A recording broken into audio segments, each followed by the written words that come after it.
Tonight on the Black Channel, what you see on your screen has driven the white supremacists insane everywhere. Find out why. The Black Channel is live.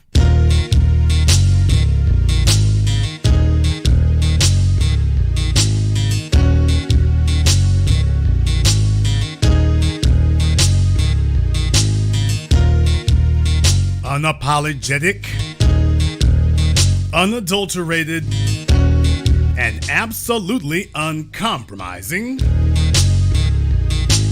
Greetings, brothers and sisters from around the world, and welcome back to the home, the haven, the stronghold, and the everlasting super fortress of intelligent black thought. We are the Black Media, and this is the Black Channel. And I am your host, your brother, your humble servant, the voice of Black America, the Black Authority, broadcasting to you live from the only historically black college university of higher education and learning in the cosmos. You are, of course, welcome to join us. And join us you shall, because on tonight's program here, well, folks, I know this is a bit off the beaten path for what you all usually see and usually hear from us here at the Black Channel, but I assure you that it is actually dovetailing perfectly and nicely. For those of you who may not know or may not have been aware or whatnot, the new Grand Theft Auto game, after a decade of development, the newest edition of Grand Theft Auto 6, apparently they got hacked or something, and the trailer that they were putting together got leaked. So Rockstar Games decided to just go ahead and put it out there, since they didn't feel like they could keep it under wraps any longer. And what I'm going to do for you is I'm going to play the trailer for you. I'm going to play it for you. And understand, this has set the white supremacists around the world. It has sent them screaming over the edge.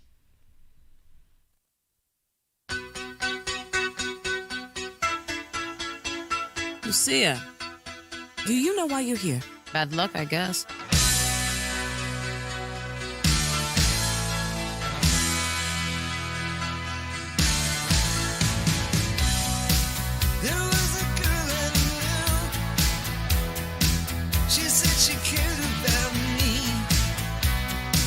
She tried to make my world the way she thought it should be. Yeah, we were desperate then to have each other apart. But love is a long, long road. Yeah, love is a long, long. Well, look who's back. The only way we're gonna get through this is by sticking together, being a team.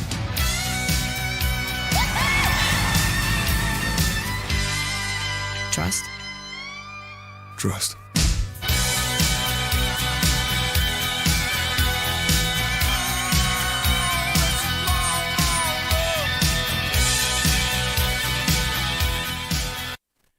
So, while most of the video game people in the world were focused on this part right here, they've been waiting a decade now. Now, as you all know, I don't own a gaming console. I don't play video games like that. But while all these people, for those of you who don't know, Grand Theft Auto has made billions of dollars, not millions, not hundreds of millions. The Grand Theft Auto franchise, particularly powered by Grand Theft Auto 5, I do know that, it has made billions of dollars. The Grand Theft Auto franchise made billions, primarily powered by this last one, Grand Theft 5, which they've been making constant upgrades and mods, and they've been doing, downloadable content. So they've been milking that franchise now for a decade. It's been steady making money for them. But they've also, in the background, been developing Grand Theft Auto 6 to make it even bigger than Grand Theft Auto 5. And to tell you how much work is going into it, it's been a decade, 10 years. But you see, you live in a system of white supremacy. And what I've attempted to warn you about now for a decade and a half is that while everybody was looking at David Duke and David Duke and all the older white supremacists of the past, while you've been taking a look at them, those are the things I'm warning you about. Jared Taylor, that's the old school. I've been warning you about the teenagers and the 20-somethings, that this is going to continue going forward. So while everybody in the video game world was focused on what you see on your screen right here, finally the official announcement from Rockstar Games, Grand Theft Auto 6. There's finally a light at the end of the tunnel. Although if you take a look at the thing here, the light at the end of the tunnel, could be 2 years away. If it comes out Christmas of 2025, don't worry, it'll be here in 2 more years. You've been waiting 10 years, it'll be here in 2 more years. So that light at the end of the tunnel, the tunnel's still pretty long. But that is not what the white supremacist gaming culture, and I'm calling it what it is, gaming culture is a white supremacist culture, including a lot of the black, so-called black nerds. It is white supremacist gaming culture, and they saw the same thing I did, because I'm not a video game person. They saw the same thing that I did. They saw this. I recognize the city, kinda.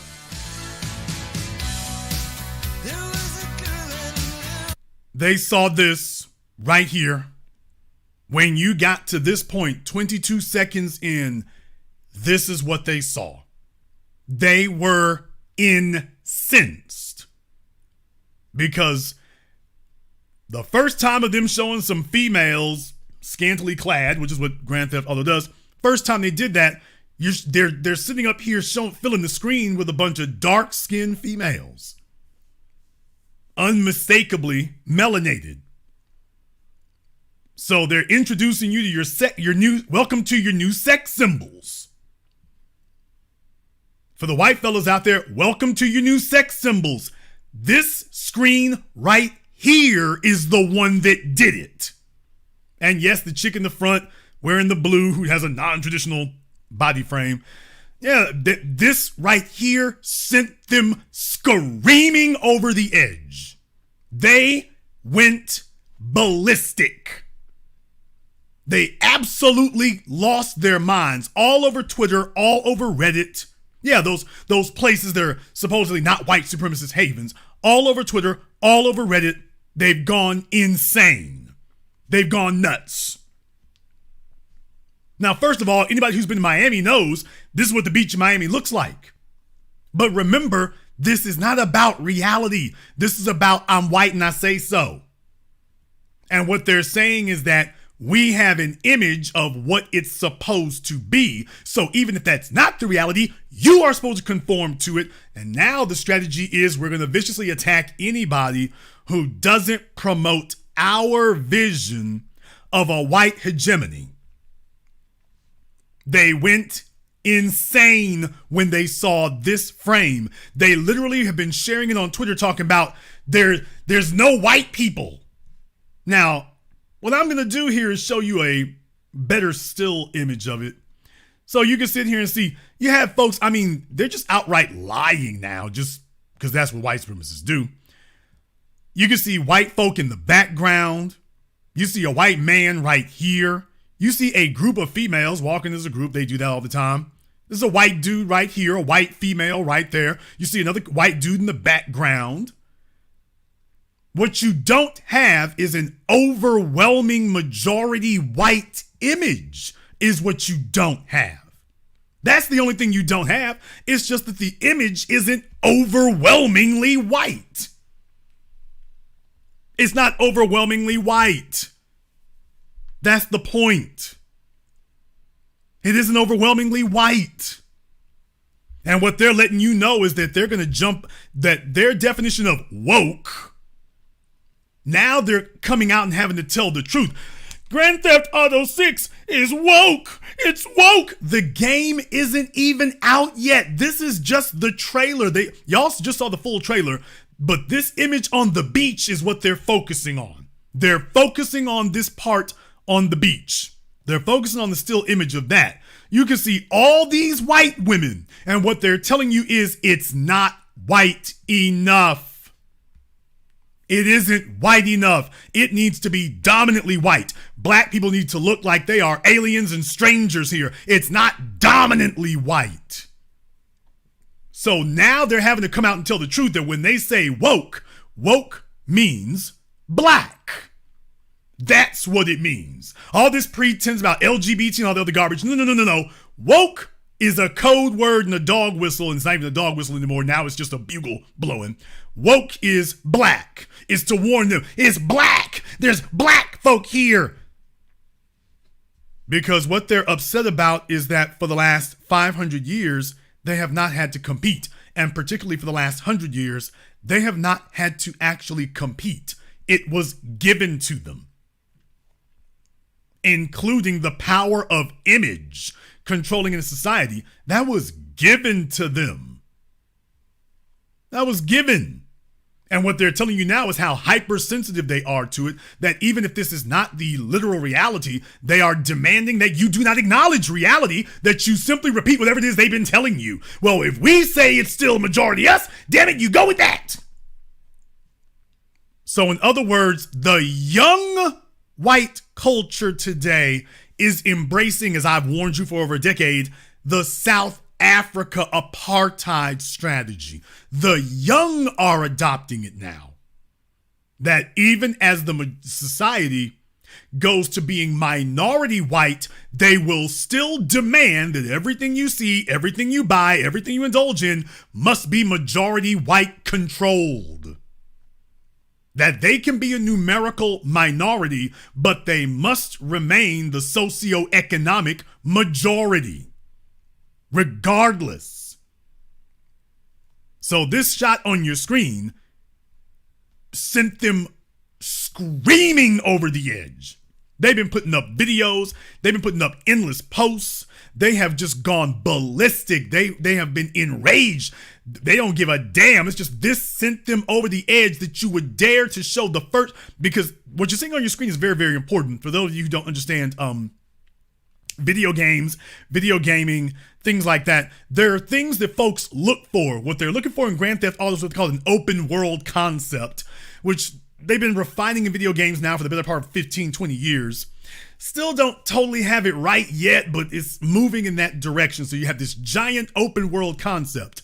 But then what people are also looking for is the gameplay quality. Now, in the past, as I understand it, Grand Theft Auto's trailers have largely been indicative of what the gameplay graphics will look like. So that's what folks are really looking on here for, is to see, okay, what is the world in which we're going to interact in going to look like? So these trailers are supposed to prepare you and give you some idea of what the world you're going to interact will look like. Now, it could be that these are just rendered scenes and that the final product may not look as good or look as polished. Understood. But people look at these trailers to try to get some idea of what the final gameplay experience will be like. So I want you all to understand, when you take a look at these buildings right here, this matters in the world of console gaming because this goes to the level of detail, which goes to the level of immersion. So the better the detail, the better the graphics, the more immersive the experience will be. So you're not just looking at buildings, you're looking at the buildings and the fronds on the palm trees. Video game people, video game players look for this with one generation of a game after another to see if it's getting better and better graphics and more immersive and more realistic. So that's what these kind of things right here, not just cutscenes, these are pivotal, critical things that video game players look for in upcoming games to see if the experience is getting better. So these buildings, they're hopeful that this will be indicative of what the gameplay itself will look like. Is this the way that the animals that you will be able to interact with are going to look like? Not sure yet. Who knows? May not be any animals in it all. But then they take a look at the people. And is this how the people, the NPCs, what they call non-playable characters, is this what the environment in which they are going to be operating in going to look like? So you see, what they're admitting to you now is that their goal is, despite what they were lying about all this time, they want a white world to go escape in. They want a whitewashed world. It doesn't matter. After screaming at you that games need to be realistic, once you start showing realistic demographics, all of a sudden they start yelling, hey, we need more fakeness. Y'all are being woke. You mean we're being correct with the demographic breakdown? That's woke. Now they're having to admit that woke simply means what we always said it meant. It means black. If you all agree that that is exactly what it has meant this whole time, and now the cover's being blown off of them, give me the fire emoji in the chat room and hit the likes button for me. It's over 3,000 people in here live in just the first 15 minutes. And we have a lot of ground to cover today, but if you agree that they're finally having to admit that woke really simply means black, give me the fire emoji in the chat room and hit the likes button for me. Now, I want you all to understand what the real problem is here, because these video games, not just video games, they are programming. They are a pivotal, for the white supremacists, they've staked out some claims in society. They have staked out 4 crucial segments and areas of society and media. 4. I want you to pay attention to what these 4 are.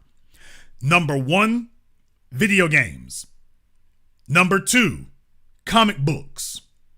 Number 3, science fiction.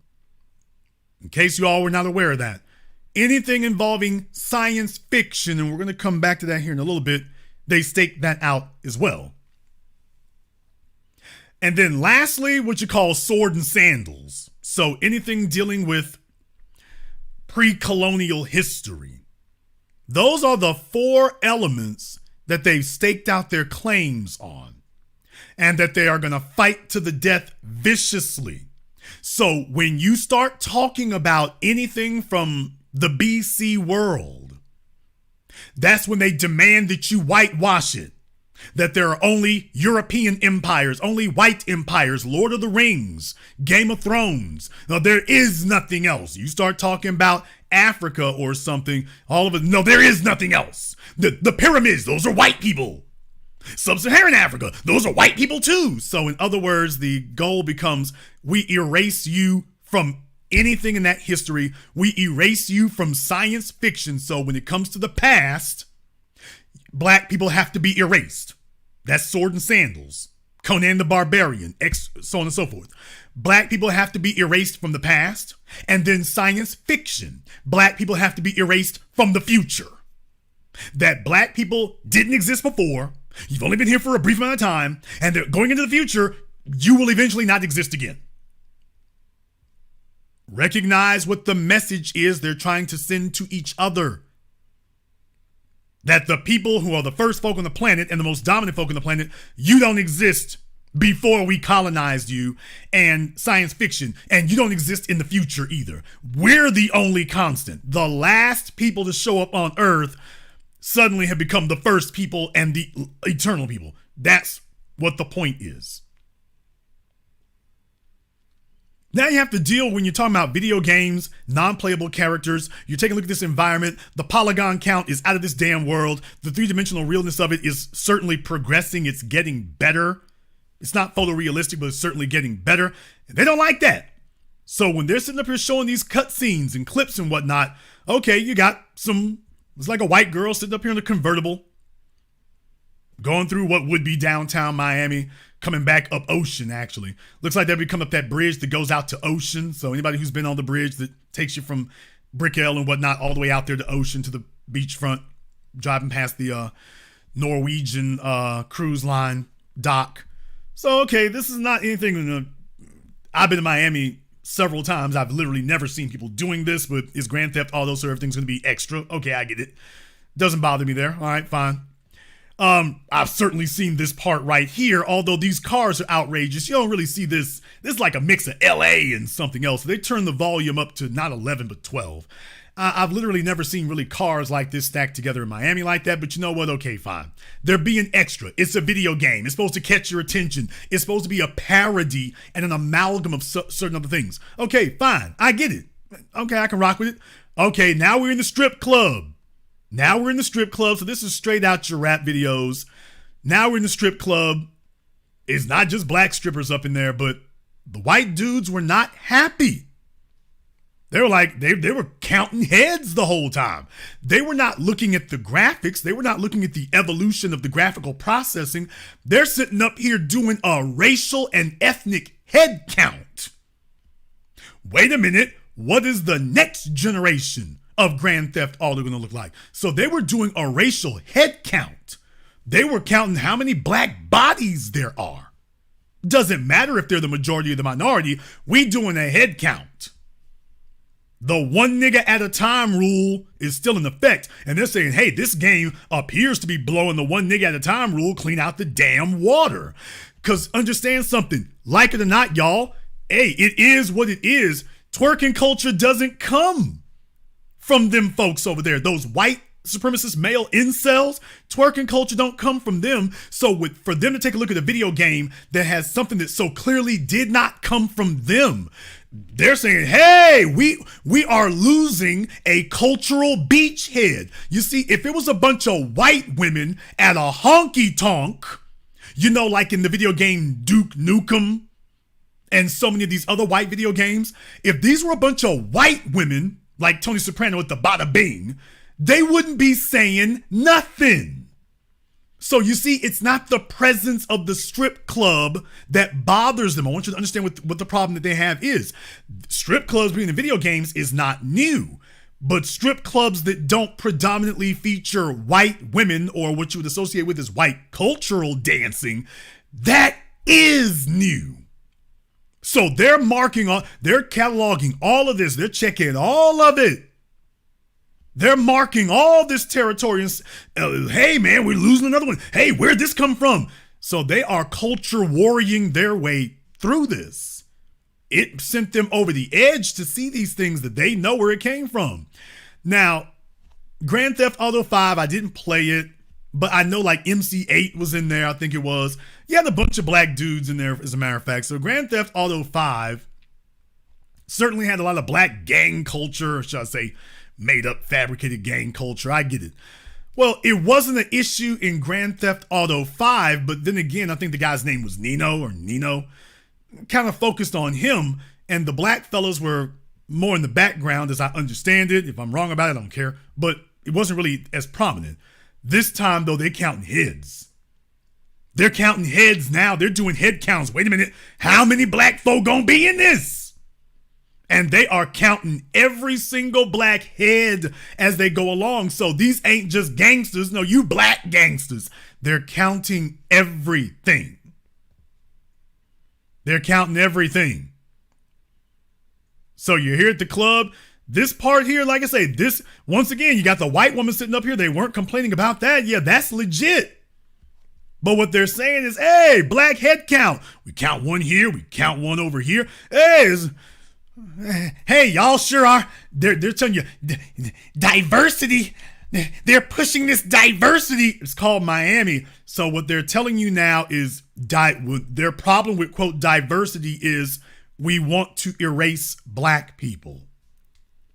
Because you see, a people who are unseen are a people who can more easily be exterminated.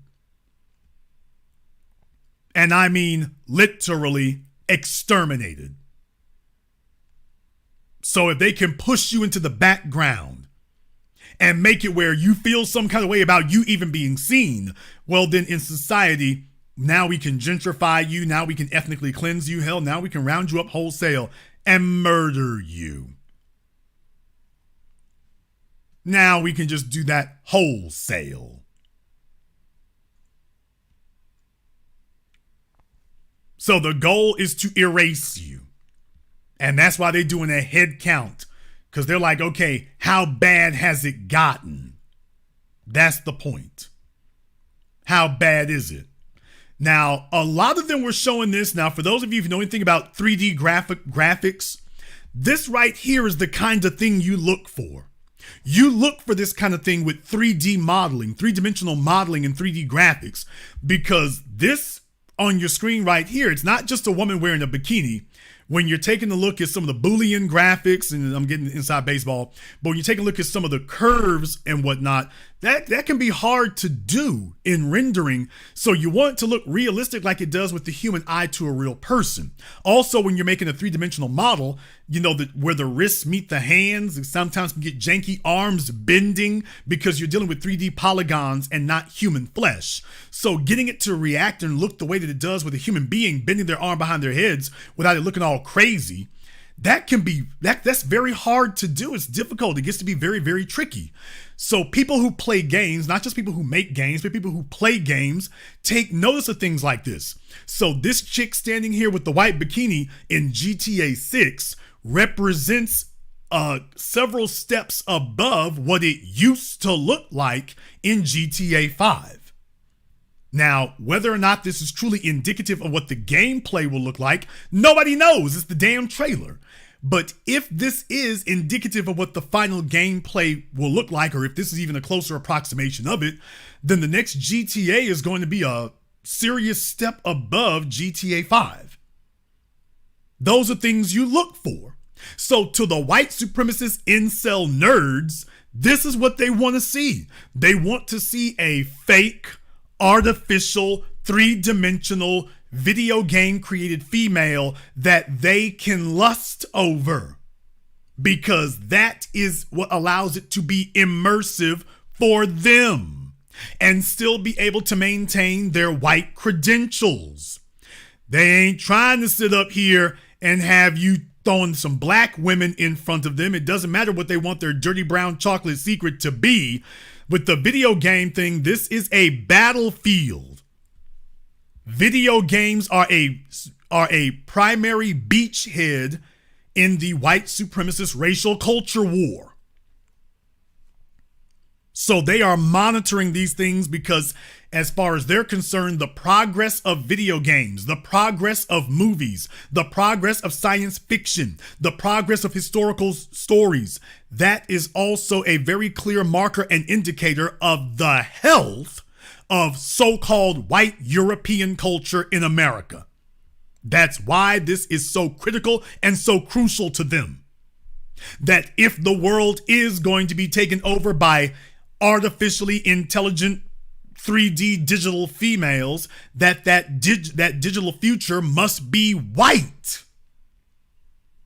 That it still needs to be predominantly white. Folks, let me take you down the rabbit hole here for a few moments. Now, for some of you, you may find this to be a little depressing. I understand this, but I promise I won't go into too long here. And like I say, reality is reality, but I don't want you to get depressed about it. But think about it this way, okay? For those of you who know your science, not your science fiction, the universe that you live in is heading toward what they call heat death. Eventually, all the stars are going to burn out, and after they do, the universe is just going to get very, very, very, very cold. Well, those of us as carbon-based life, you're not going to be able to survive in that environment. So there is, for those of you who might have seen that, there was a Johnny Depp movie once that he made, where he was able to upload his consciousness into a machine. Charlize Theron made was it Charlize Theron? I forget the name of it. The name of the movie was like a woman's name. You all will be able to tell me that there. It was like a woman's name. Was it Scarlett Johansson and Morgan Freeman? I want to say Scarlett Johansson, Morgan Freeman, and I forget the name of it. Lucy. It might have been Lucy. I think the name of the movie might have been Lucy. Once again, about this idea of uploading your consciousness into a digital mainframe or something for the future. And yeah, Transcendence and Lucy. This is something that's been going on for a while. We're way beyond the Matrix film. So what I'm saying is that if you understand that the physical environment, that, our biological bodies that we're in here don't really have the ability. It's rather fragile. So what do you do to extend it? Folks, in case you didn't know, even the synapses and neurons in your brain, eventually the brain stops making them. When you talk about people being set in their ways, yes, because the brain stops making neurons after a while. It stops making synapses after a while. It stops. And so what you got is what you got. So if you're going to continue doing it, folks are trying to figure out how do you do something else? So when you talk about Elon Musk and that neural link and whatnot, the ultimate goal is to be able to upload human consciousness into a digital mainframe, into a digital device, a digital interface. And at that point, now you've achieved immortality, essentially. Black folk aren't even thinking about that kind of thing. The dominant society has been thinking about it for ever since we talked about Turing machines. Turing, Alan Turing. So just understand what they're talking about right now, so-called artificial intelligence and virtual reality. These are the first concrete steps towards a literal digital interface where you can where the ultimate goal is to upload your consciousness, your awareness into a digital frame. But who is going to populate this digital frame, this Oculus VR headset, the metaverse? These are not things that they're playing with lightly. These are things they're actually trying to do. That this will be the next and hopefully final evolution of humanity, which is essentially to break humanity. And they're asking themselves the questions: who will control the culture of this digital metaverse, this digital world? Who's going to control its culture? Who will be in charge of it? Yeah, they're already thinking about who's going to be dominant, who's going to control it, who will be the master of it. So you're not just seeing video games, you're seeing what are in their minds the rudimentary basic building blocks of the digital society that mankind will eventually upload himself into. What will it look like? Who will you desire there?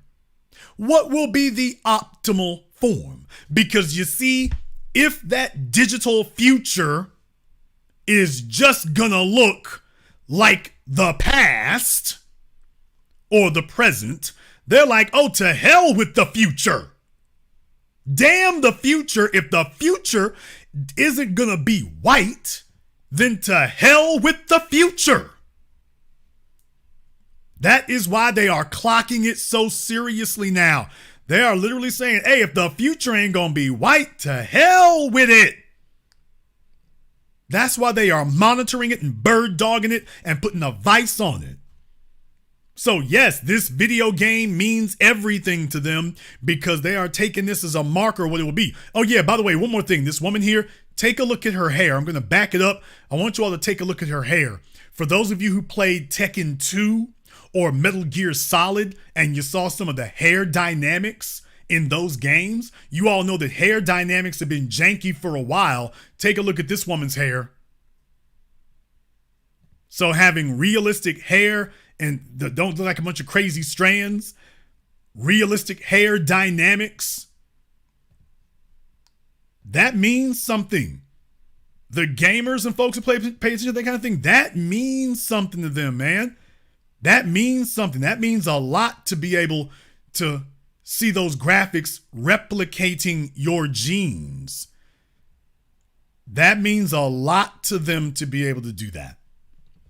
I want you all to understand, for those of you who are not familiar with this is why I'm giving you a primer course for it so that you understand where you're looking at an evolution from what you've seen before. And these guys are saying, no, we want to stake out our claim and make it very clear what this is supposed to represent and what it's supposed to mean.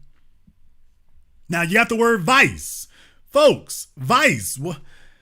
They're telling you, what does that mean? A vice. A vice is something that you like to do that people ain't real big on. A vice is something that you mean to do that folks are not really big on. That's the whole point. So, of course, you're going to see a bunch of folks behaving naughty and doing a bunch of naughty things and so indulging in their vices. Well, yeah, this is a fantasy world. People, for the most part, really don't indulge in vices. Video games, I mean, I guess you can call that one. But that they're letting you know right here, okay, this is going to be vices. All right, well, what do the vices look like? Well, the first vice you're going to have is sex. Okay, so we've got this... We got this party boat, and by the way, I couldn't help but notice All right. Everybody is not necessarily lily white here, so folks going to have issues with that. They're going to have issues with that. They see it like you see it, like I see it. They got issues with that. By the way, just some other things here I want to point out. You got the chick back there to the left of the one with the orange bikini on. Yes, some of these fellas here are having to get accustomed to non-traditional European body types. By the way, that American flag right there, I'm noticing, I'm seeing it. I see it. I see it. Just understand, they're doing this for a reason. Yeah, I mean, I see some white men surrounded by a bunch of women. So they didn't complain about this one. Yeah, where the white guys are dominant. Yeah, it doesn't matter what's going on there. It's the rest of you folks they got a problem with. Okay, now this one right here was another one that sent them crazy. This still picture right here, this still image sent them insane. They went nuts over this one too. They were like, oh, hell no. What in the world? Now, first of all, I have literally never seen any woman car surfing in Miami. I've never seen it. I never saw it. But they're letting you know, oh man, they've gone nuts. This right here, this one sent them insane to see that. Now, of course, the whole point is that it is different. It's not something you would actually see. That's why it catches your eye, because this is not actually something you would actually see. But that's the point. That's the point. That's the whole point. So you got a female, when the white woman was slinging her hair in her bikini, that's okay. But you got a black woman sitting up here throwing it on the roof of the car, and they're like, this represents sexual dominance. I want you to understand that that's the whole point. This represents sexual dominance. That the image of beauty, the image of attractiveness, the image of desire, if you will, you've got this competing head to head against this.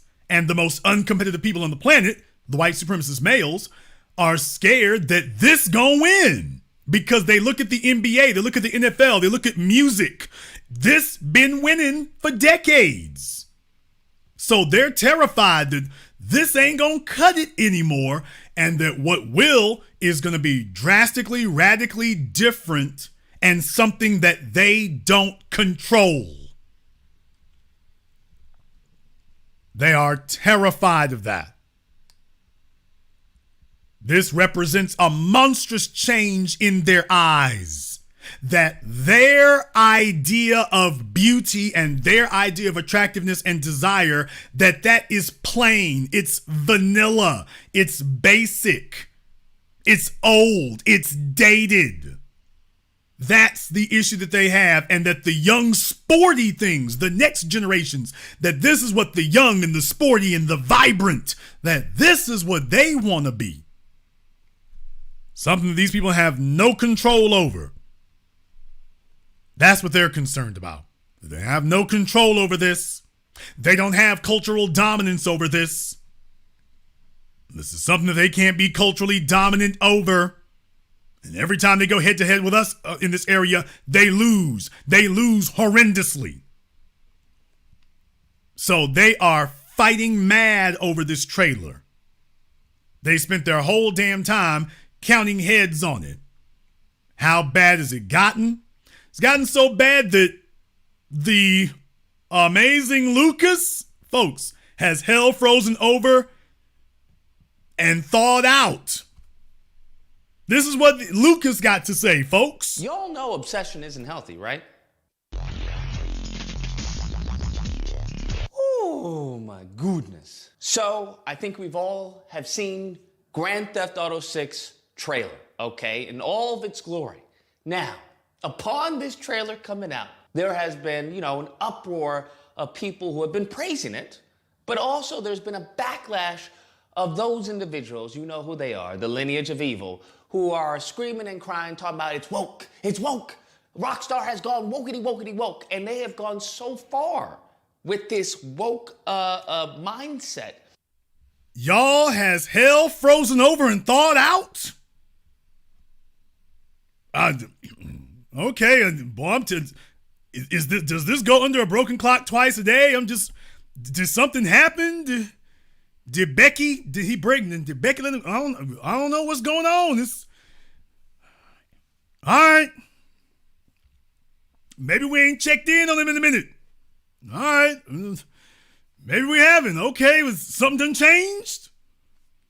All right. Okay, all right. I'm going to leave it there. But he had a few words to say about it. Sounded very familiar. Very familiar. Everyone's favorite white supremacist online, Tim Pool, of course. Everyone's favorite here had a bunch to say. Of as being very popular among women, but they're not as fantasy oriented. They're not as sort of sci-fi. Also, they don't tend to go on quests. They just sort of live at home and have relationships and then. You know what? Why don't I save that? Because there's some other aspects I want to get into here. So you know what? Let me go ahead and just save that one. Let me just save that. So folks, the battlefield has been clearly laid out. People are angry. People are upset on the white supremacist side. They're saying nonsensical things. It's ridiculous things. But they're telling you how serious they are about this going forward. And these are not the middle age and the old timers. These are your Gen Zs. These are your young millennials and your Gen Zs talking like this. These are your young millennials and your Gen Zs coming with the white supremacist playbook. Neely Fuller taught us all this, that you could not have such a uniformity of behavior in white society if there wasn't also a uniformity of indoctrination. You couldn't have something that is this widespread and yet this uniform if everybody wasn't being taught and told the same thing. You couldn't have it. Now they're showing you that these videos you see where these kids are playing these games online, you're hearing the white kids in their headsets talking about nigga this and nigga that. That's not accidental. This is the culture, and now you see what the real reason and the real cause is. But there are some other folks out there who need to be careful what they wish for, because it just might get you. And I meant what I said, be careful what you wish for, because it might just get you. It might just get you. And you might find yourself getting stuck in the guillotine. And that it'll be you who put your own head there, willingly. I guess believing that offering yourself would be the path to salvation. So I'm going to go ahead and deal with that here in just a moment. Before I do, we're going to take a very brief commercial, non-commercial break. When I come back, I'll deal with that. But first, I want to thank everyone who's contributed to support tonight's program on Super Chat and Cash App and Venmo. Thank you very much for your support. Black Powder Podcast, thank you very much for your support here as well. We appreciate that. Brief update on this. For those of you who are not aware, I posted this on the community tab. I told you all here a couple weeks ago about Cash App was messing with the Black channel Cash App. Now, the one for the business is still working, so that's the one that's in the description of the video. So you all, if you have Cash App in the description of the video, that's there. But then I got a message earlier this week from PayPal. Remember what PayPal did earlier this year, talking about they want to see some documentation and some more information from me, and I gave that to, they locked my account, and then I gave that to them, and they unlocked it. Well, here we are, 90 days later, and PayPal is back at it again. They've locked my PayPal account again and said they want the same information that they asked for before. They're now saying that they want it again. So this first Cash App last week and PayPal this week. So do you think it's connected? I do. Do you think they're both connected? I do. You think there's a connection between those two things? Because I certainly think there is. So I've been working on that. In the meantime, like I say, for those of you talking about PayPal's not working, no, we're still working on getting that taken care of. But if y'all want to send your support tonight and make them big damn mad over there, we'd appreciate it if you go ahead and just hit the Cash App one time and let them know that their little jankiness is not going to matter. Also, if you got Venmo, go ahead and hit us up at that as well, just to let them know that we're going to give them something to hate over. If they want to hate about something, let's give them something to hate over if they really want to do that. So in the meantime, like I say, we've been working to get that straightened out. So keep your eyes and ears open. Shout out Nancy King there in the super chat. We appreciate that. We're going to take a very brief commercial, non-commercial break. When we come back, folks who put themselves behind the 8 ball, now you're about to get knocked in. This is the Black Channel. Hello, my name is Steve Burgess. I'm the author of this book, Guidelines for the Successful Student, a closer look at parenting your school-aged child. In this book, I've explained the role of the parent and the student in addition to what accommodations, procedures, rewards and consequences and expectations that need to be in place to ensure student success from primary to high school. This book is available on Amazon.com. For more information, please visit my link tree at Easy One-on-One, and to access my latest podcast, A Teaching Moment with Mr. B. Thank you all for listening. A white supremacist assassin seeks revenge. Corrupt FBI agents with evil intentions. Dangerous black collaborators dedicated to treason. Occam Jeffers must defeat them all and somehow survive. One misstep and he's a dead man. Join Occam Jeffers as he looks the devil in his blue eyes and tells him, Black First. A sequel to the underground hit War of the Heart, Spirit of 1811 Publishing presents God Love Us, on sale at Amazon. Pre-order and save today. Visit spiritOf1811publishing.com and show your love. Order yours today to experience all the benefits of Ash Kickin' Natural Body Butter. With skin so smooth and soft, you'll thank us for it. Shop Ash Kickin' online. That's ASHKICKIN.com.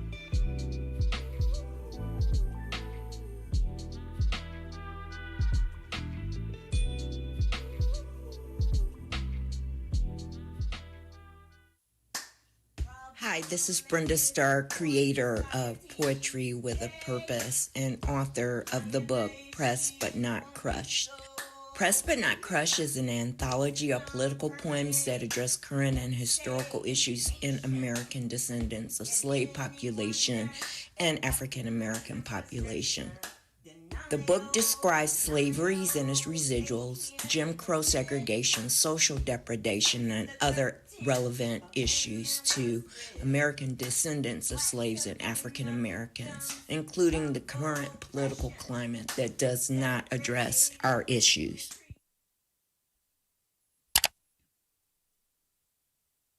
This is the Black Channel. I am your host, your brother, your humble servant, the Black Authority. Very glad to be with you all here this evening. Shout out here to my man Ogun. Big shout out here. We appreciate your support here tonight, Brother Mouse, and everyone else. Thank you very much here. And like I say, folks, till we get things straightened out with these other things here, we do got Venmo available if you want to contribute to the program. Venmo is still available. Cash App, the one I use for the business, is listed here in the description of the video. So until we get the Black Channel's Cash App straightened out here with some of their machinations, we'll see if we can get that taken care of. Now, you'll all remember a decade ago, I was warning people. A decade ago. Just understand them.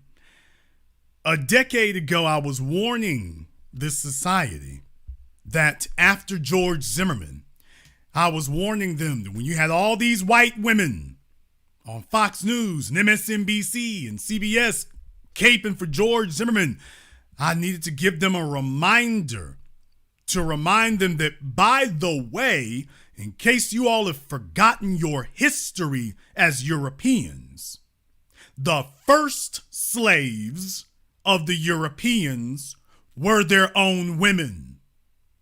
the first acknowledged human property of the European culture were their own women. And that has always been acknowledged in that way, that women were property. Where do you think the phrase giving away the bride means? That literally means transfer of ownership. And I told them that you've forgotten that, but now that you've opened this door, you're about to get a brutal refresher course from these individuals to remind you where your place in the pecking order is. And they will be none too nice about it and brutal about it, and they will insist that everyone bend the knee, starting with the women. As a result there, just thought that was interesting. Tim Pool, when he was talking about Grand Theft Auto 6, when they talk about woke, when they talk about what his problem is with it, well, listen to what he has to say here. Or some kind of freakish abomination. Mm-hmm. You can make it like a orcish woman with a beard and just. Now he's referring to another video game that, you know, you can kind of put the characters together in some gender mixed up kind of way that you want to. He's going to get back to talking about Grand Theft Auto here in a moment, because they were talking about whether or not the lead character of GTA 6 was transgender, which there's no evidence whatsoever to substantiate that. So now folks are just making up lies to get clicks or whatever. But listen to what he says here. Just go wild with it. Yeah. I mean, make some kind of monster. That's effectively true in the Sims 2 games. I know there's like 100 of them now, which I think of as being very popular among women, but they're not as fantasy oriented. They're not as sort of sci-fi. Also, they don't tend to go on quests. They just sort of live at home and have relationships and then. They're not as fantasy oriented. They're not as sci-fi. Folks, the terminology and vocabulary used means something. I'm not making this up as I go along. Very popular among women, but they're not as fantasy oriented. They're not as sort of sci-fi. Also, they don't tend to go on quests. They just sort of live at home and have relationships and then you decorate their house. It's essentially a virtual dollhouse. I think what they're thinking with GTA is that so the big issue people are pointing out is the main character's female. It's never been done before. And I'm not, I agree with some of the. Okay, now you heard what he just said. Did you hear that? The big issue people are pointing out is the main character's female. It's never been done before. Okay, now you heard that. Well, the big thing people are pointing out is the main character is female. It's never been done before. Well, here's another YouTube channel here. And, well, they have a different view on that. Sensitive Society. He was talking about some of this uproar about it. Now listen to what he had to say. Year ago as evidence. GTA 6 first ever female protagonist comments from a year ago. A Reddit post with 6 comments from a year ago as evidence. GTA 6 first ever female protagonist is a trans woman. This is the source? Why you gotta push these fake agendas? Literally no one has said that. Exactly who's saying this? And for everyone saying, oh, this is the first GTA female protagonist ever. No, she's not. She's literally not. There was one in GTA 1. As a matter of fact, there were 4 female protagonists in GTA 1. 89% of people agree this is BS. So did you all hear that?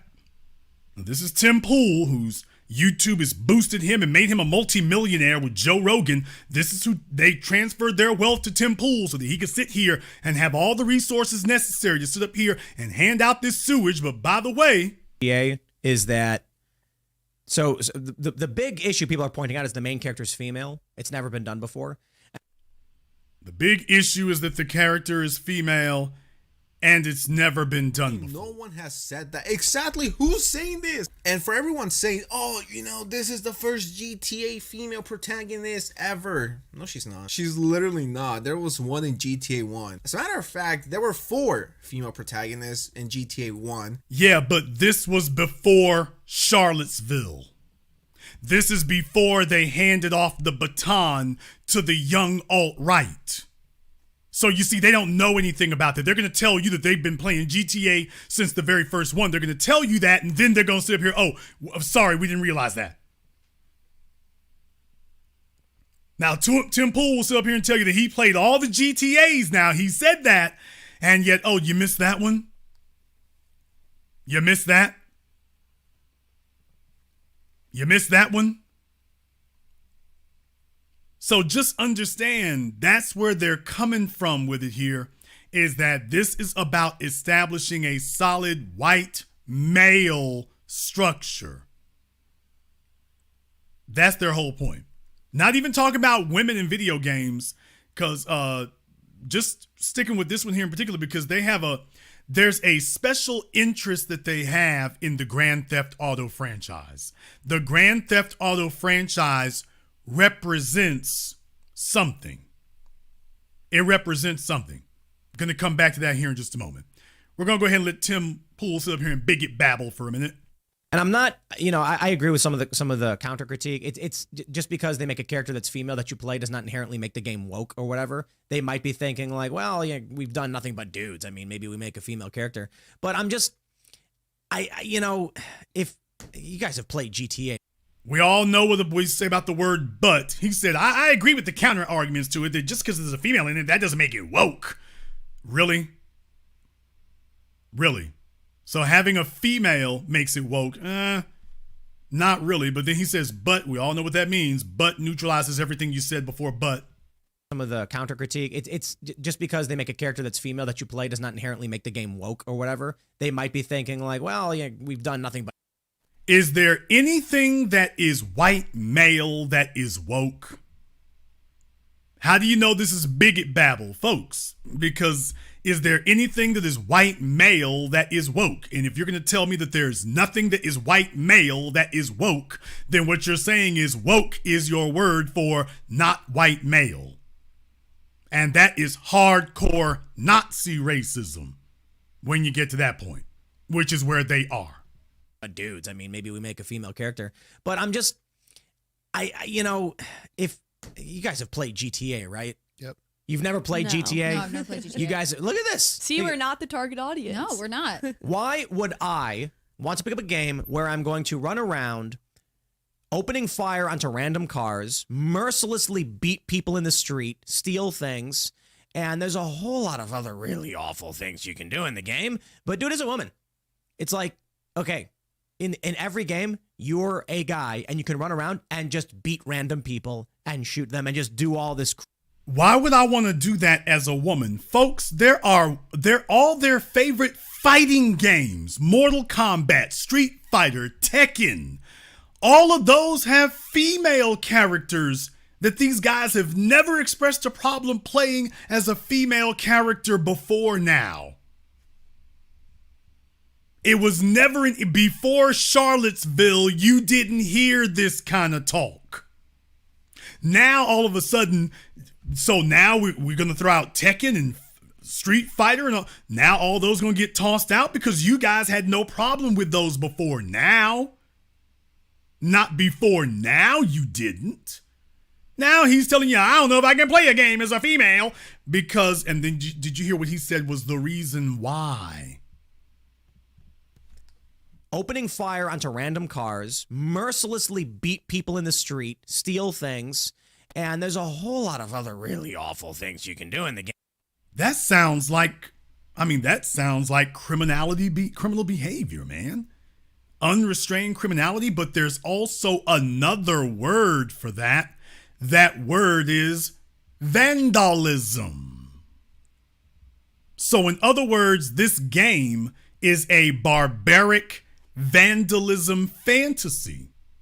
They have gathered around, they are communing around a vandalistic barbarian fantasy, a modern day vandal barbarian fantasy, where you do nothing constructive, the things that they would sit up here and criticize us over and whatnot and talk about this, well, Chicago, excuse me, this guy's sitting up here relishing. Look at him. He's relishing doing that. This is what they unite around. They're telling you that what they like about this game and what unites them in this game is unfettered, unrestricted whiteness. Jason, did you say unrestricted whiteness? Yes, I did. Because remember, Brother Malcolm X taught us this. When you say you're black, you're just describing an incidental characteristic. When they say they're white, they mean I'm boss. He said the song Free White in 21. That's what it means. White means free. White means free. So you see, this can't be allowed to stand. The white girl jumping up here in the car and standing up in that's okay. She can do that. She can do that. She's white, damn it. You? No, not you. A white woman can sit there outside the car and hang out and woo-hoo. She can do that. She white. Not you. Not you. You're not free. And we don't want you being the representation of free. So you don't get to be free. You don't get to sit up here and break any rules, push any boundaries, cross any lines. You don't get to do that. You're not free. We get to do that. We are free. Kill, murder, maim, rape, destroy, burn, eviscerate. We get to do that. We are the free. And that's what we celebrate about this game. Folks, movies like The Purge. We can go down the damn list. Friday the 13th. 28 days later. These are barbarian vandal fantasies. Because in the mind of the white supremacist, the ultimate expression of whiteness is unfettered destruction. The exercise of power is your ability to harm and hurt other people. That everything else is a cop-out. Everything else is a coping mechanism. Everything else is a pacifier and a substitute. You don't have true whiteness in the minds of the white supremacist demon. You don't have true whiteness. The greatest expression of whiteness is the ability to hurt and destroy unrestricted. That's power. Yeah, you could build things. Well, yeah, I guess that can be powerful too. But real power is your ability to have unrestricted destruction of everything around you. So you are both God and devil. You are both creator and destroyer. And that just like they demand the right to call you nigger, because if you can tell them that they can't call you that, then he is not supreme. You are, because only the person who can tell you what you can and cannot say is supreme. So he demands the right to call you nigger, because if you can put restrictions on him, then by definition, you are supreme. So he must do that. And likewise, he must also be able to destroy what you have and call it a game, call it a joke, call it fun, call it entertainment, because that's unrestricted freedom and power. Now, you will not be allowed to do the same. You cannot do the same, but they can. They can. Target audience. No, we're not. Why would I want to pick up a game where I'm going to run around opening fire onto random cars, mercilessly beat people in the street, steal things, and there's a whole lot of other really awful things you can do in the game, but do it as a woman. It's like, okay, in every game, you're a guy, and you can run around and just beat random people and shoot them and just do all this crazy shenanigans. But now it's like you're a woman doing it. Okay, so here's the game. You're a woman, you run around Miami, you run up to a random guy and swing at him, and then he punches you one time and you're dead and you wake up in the hospital. So, okay, with Wasted. GTA, are you like trying to accomplish something? Is there there's a storyline, and then there's missions, and then GTA 5 is heavily online. Yeah, I feel like the way you're describing it, you would want the strongest character, right? Yeah, and it's like this push that we're seeing, with women in combat roles or as police officers. So there's videos that go viral. I think there was one this week of, 4 or so police officers unable to subdue one male. So I would think that you would want the man to be your character. So, folks, you've got women sitting here. Tim Pool's got women. This is the version of female cooning. You got females sitting up here arguing that characters in a video game need to comply with their idea of what real world physical strength physiology would be. Once again, never mind the fact that these guys have never made this to be an argument in their requirements for all their fighting games. They've never said in Mortal Kombat that a woman like Sonya couldn't bend over forward, pick a man up with her heels, and then sling him over her head, that would be physically impossible to do. They've never said that before. Never. They've never gone down this list of things that are, quote, physically impossible. Never mind the fact that the men in these games could not do these things. Folk, do you think if Tim Pool walked up and punched you in the face that he would hurt you? I dare to tell you that the women on his staff could physically harm you more than him. And yet he's sitting here trying to tell you the games need to be realistic here when they've never required that before. Never required that before. And it's insane that they're going to this extent, but they're letting you know, hey, this is what it's about. And then he's got a couple of females sitting up here arguing why that's okay. Now, before I come back to that, I want to show you something else here, because there's another YouTube channel that they're upset. This channel is actually just outright lying. At no point did they say there would be no controversial jokes. There was an article from Bloomberg or whatever that was saying that because of some of the workplace harassment issues at Rockstar Games, that they were going to tone down some of these things going forward. They said tone down. They did not say eliminate. He puts up his video, no controversy, female protagonist. So they're telling you that a female leading the game is a negative. Now, they would also tell you that a black person leading the game, super negative, unacceptable. And then telling you that, well, if we can't make all the racist jokes we want to, well, that's a problem too. As if the point of the game is to do that. Oh yeah, the point of the game for them is to do that. Well, I want you to take a look at this guy. You can listen to his commentary, but I want you to take a look at the car. He's showing gameplay from, I guess this is GTA 5, Grand Theft Auto 5. I want you to watch what happens here and compare this to what Tim Pool just said about if a woman tried to hit a man in the face, what would happen?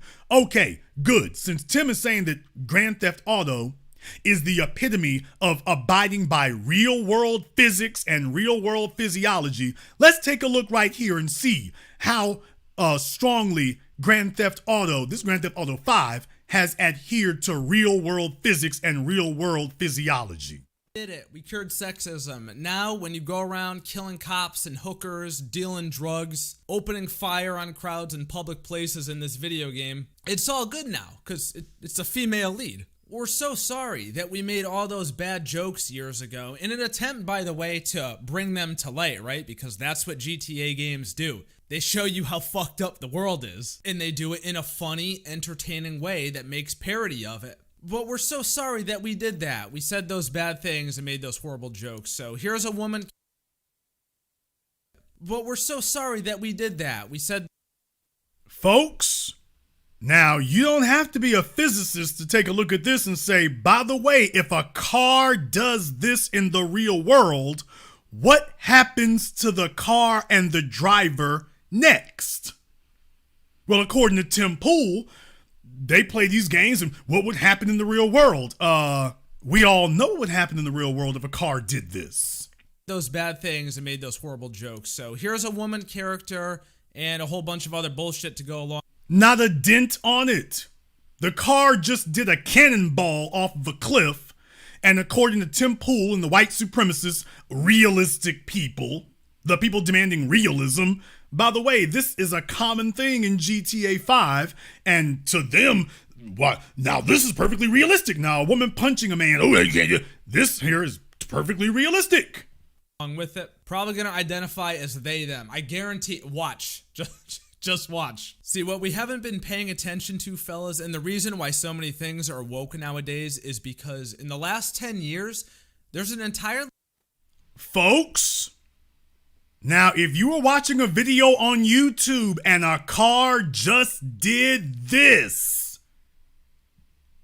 Tim you're talking about what would happen if a woman punched a man? What would happen if your car did this, Tim?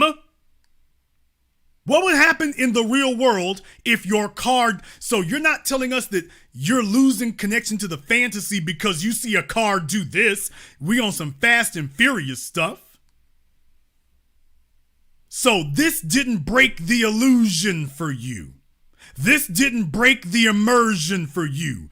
A woman being able to hit a man and harm him, oh, that's beyond belief. But this car bouncing around like a damn basketball, oh, that's perfectly believable. This doesn't break the illusion at all. This doesn't stop us from being able to suspend disbelief at all. No problems here.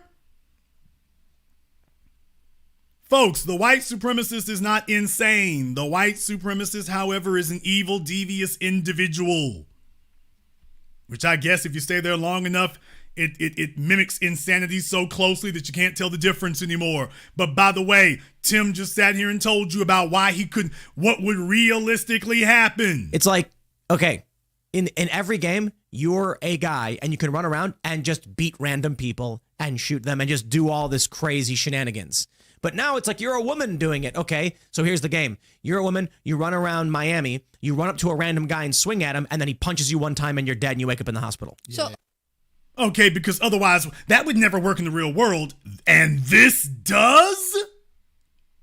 This is what Grand Theft Auto was built on right here. Being able to do outrageous, insane things. So a woman being able to punch somebody, oh, that would never work. I can't believe that. But this right here, oh, perfectly believable. No problem here at all. Why, this makes it more thrilling.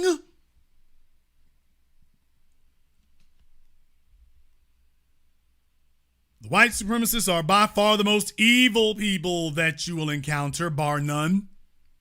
Absolutely the most evil individuals you will ever reach, that you'll ever meet, because they're deliberate about it. But to make matters even more despicable, they've got females who sit by them and dutifully co-sign on to it. Okay, with Wasted. GTA, are you like trying to accomplish something? Is there So a, there's a storyline, and then there's missions, and then GTA 5 is heavily online. Yeah, I feel like the way you're describing it, you would want the strongest character, right?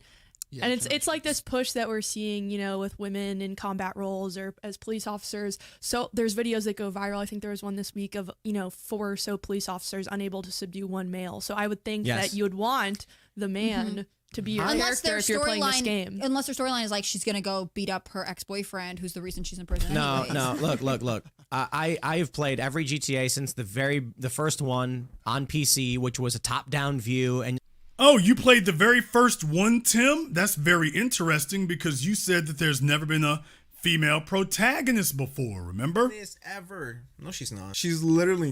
Exactly, who's saying this? And for everyone saying, oh, this is the first GTA female protagonist ever. No, she's not. She's literally not. There was one in GTA 1. As a matter of fact, there were 4 female protagonists in GTA 1.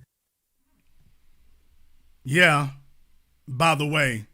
And YouTube is giving this guy an audience of millions. They have made him one of the biggest things on YouTube so he can sit up here and disseminate these lies. Sitting up here telling you he's played everything since the first one, and he just finished telling you that there's never been a female protagonist in Grand Theft Auto before. While he just sat there and told you, I played all of them since the beginning.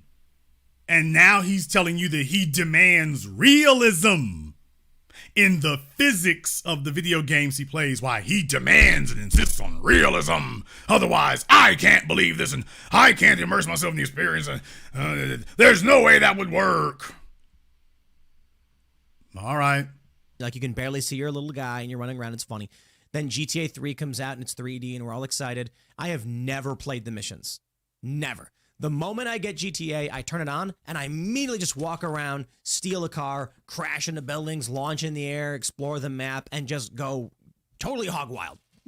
Okay, so he just told us he wanted to go hog wild in the game, doing things that are physically impossible Never had a problem with it with their females in their fighting games. And now he's telling you all of a sudden he's got an issue with it. It comes out and it's 3D and we're all excited. I have never played the missions.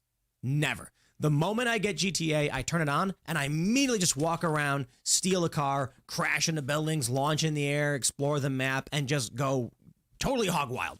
So in other words, he doesn't develop any actual skill playing the game. He's just, let's just use this as a bumper car simulator. And these are the folks that you're going to let tell you whether a game is quality or woke or anything else. You have to be out of your mind. Mm-hmm. So I propose someone mod the game, assuming it comes out for PC, I think it is, and they can call it Realistic Edition, and you can play as the same woman, and when you run up to a guy and swing at him, it doesn't hurt him, and then he hits you once, you go down, when you go down, it goes wasted. Okay, he just said, I suggest that they make one called Realistic. Huh? What are you talking about, man? What the hell are you talking about? Folks, if you were in a car and your car was doing this, your life would flash before your eyes. You wouldn't, you literally, you wouldn't even have time for your life to go into reruns. Your life, I don't even know if it could flash before your eyes. If you were in a car and your car was doing this off the side of a cliff, I don't know if you have enough time for your life to flash in front of your eyes. And this is the part that Tim says he can completely accept. By the way, like all white supremacists, they kind of argue against themselves. Someone mod the game, assuming it comes out for PC, I think it is, and they can call it Realistic Edition, and you can play as the same woman, and when you run up to a guy and swing at him, it doesn't hurt him, and then he hits you once, you go down, when you go down, it goes wasted. And then when you wake up, you're walking out of the hospital. And if you get arrested, you're walking out of the police station. Same thing. The woman swings at a guy, hits him, nothing happens, he punches one time, and then you go down. Well, that'll be the game. It'd be more interesting. It would be much more realistic. Yeah. Because then you'd have to figure out how to live in this weird, brutal society that you're in as a woman, and if you're a male player. Don't commit crimes. But that's the thing, like if you're a male player, you're maybe used to having these strong guys who beat people up. You don't go to the hospitals often, and if you had to play as a female character, like maybe it makes it more. Okay, but the average male cannot hit somebody so hard that they would knock them out anyway. Certainly not Tim Pool. So, folks, this is why I'm white and I say so. The laws of physics apply if they wanted to. The laws of physics go out the damn window when they wanted to. But the bottom line is what they are saying is whatever the answer is, 2 plus 2 doesn't equal 4. It equals white. Bottom line. 2 plus 2 does not equal 4. 2 plus 2 equals white. As a matter of fact, so does 1 plus 2, 2 plus 3, 6 plus 9. Everything equals white. Bottom line. Whatever they say it is, that is what it is. Period. Point blank. End of discussion. And what they are saying is that they have spent years now trying to protect these things because what they noticed was that there was this weakening of their stranglehold of the culture. And what they've been trying to do now is to reestablish that stranglehold. So they've come up with a strategy that since they don't control broadcast and television media, they're going to try to control the things that they do. So what they realized was that they have significant numbers on the internet and they have significant numbers in video gaming. So they've gone to the areas where they believe they have strengths at. And so now they're basically rallying with each other to say, okay, if the game doesn't show and support and represent us and only us, then we're going to attack it. It doesn't matter how much we've loved it in the past. We've got to be willing to break some eggs to make this omelet. So even if we wind up destroying these things, it will be worth it. Now, where did this all start? Well, in the modern era, this all started with that Star Wars movie, the new one that had come out here 5 or 6 years ago, The Force Awakens. When they had the trailers, once again, the trailers for that one sent the white supremacists crazy. When you had John Boyega, for the first time ever, you had the stormtrooper who took his helmet off, and there's this black man standing there.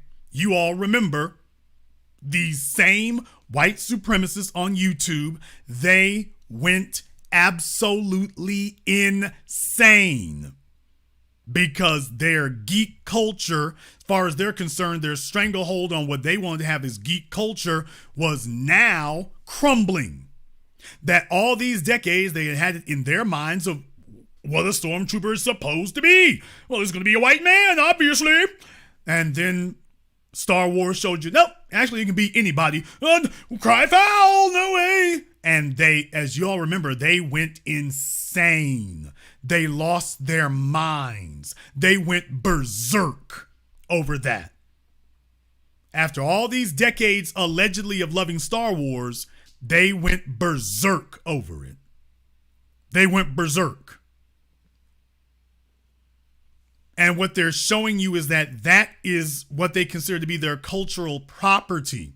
This is a vehicle and a vessel that has been sent around the world for the purposes of, in their minds, of indoctrinating people to have a not hero fantasy, but a hero worship, and that the only acceptable hero is a white male.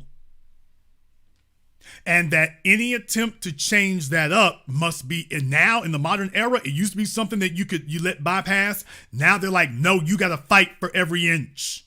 You must fight and scrap and claw for every single inch.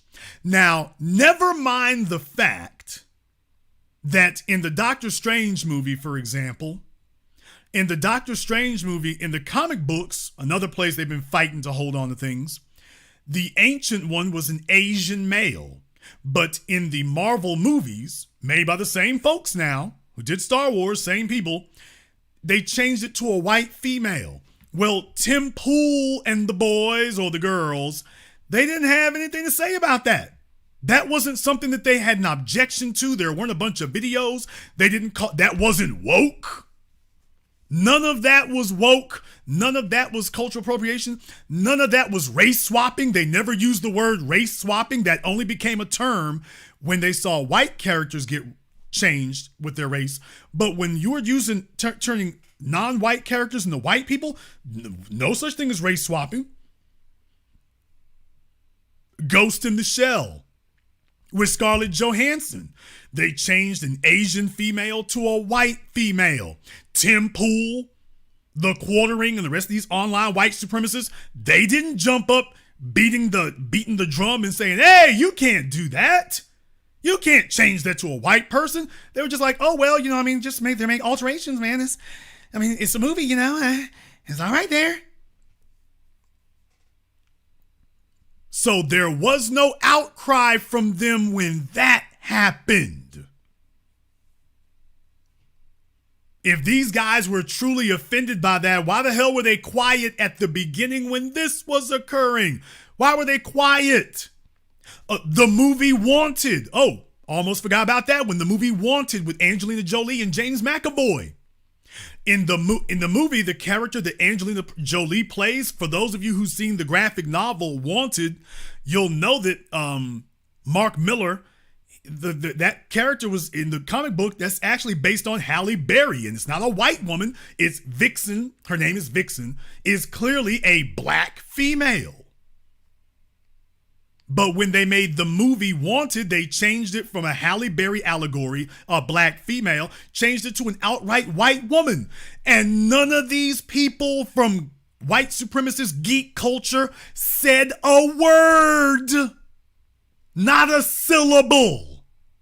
Didn't say anything. It didn't bother them. They were aware of it, but it didn't bother them. It was only after Charlottesville that now you have this white supremacist awakening. And so now they realize they gotten their asses handed to them in the regular broadcast media and cable TV media. So now they're trying to stake out a beachhead in places they feel like they do control. So they're fighting for every square inch of science fiction, the vision of the future. Now they're going back and fighting for every square inch of sword and sandals, the vision of the past. They're going after comic books. They're fighting to keep control of comic books and video games. And they'll sit up here and tell you that they're not racist, and yet when you listen to them, there's not a single black character that they have any approval of.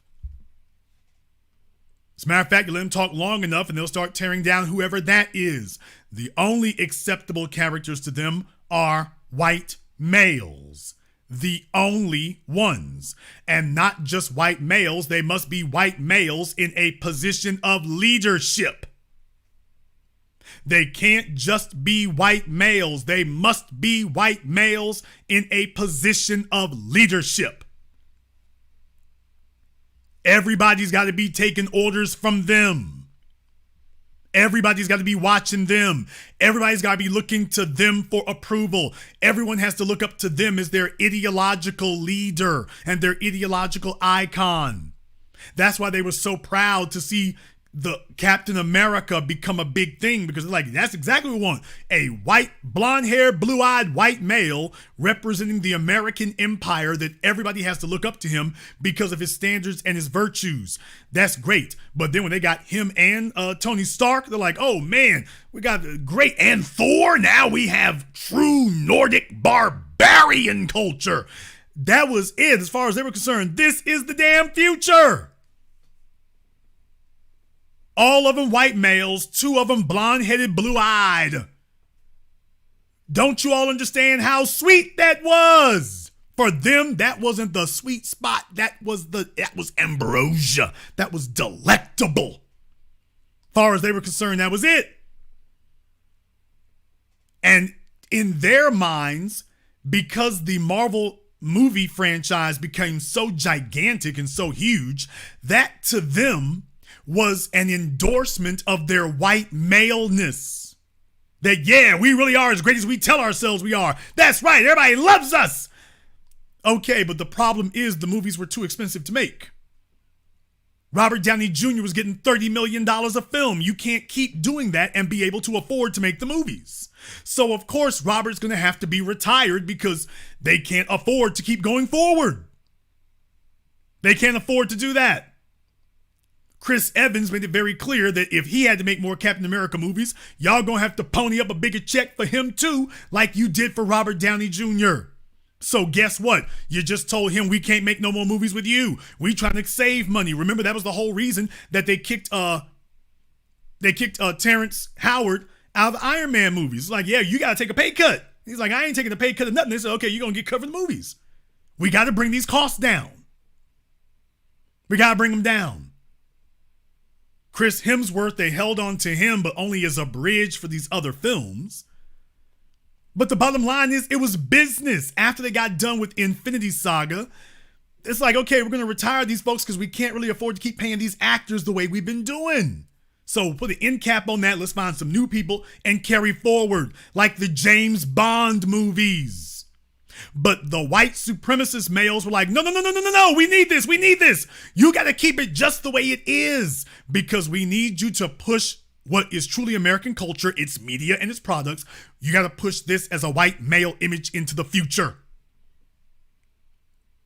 So when they made a business decision, we can't afford to pay all these people these millions and millions of dollars per movie.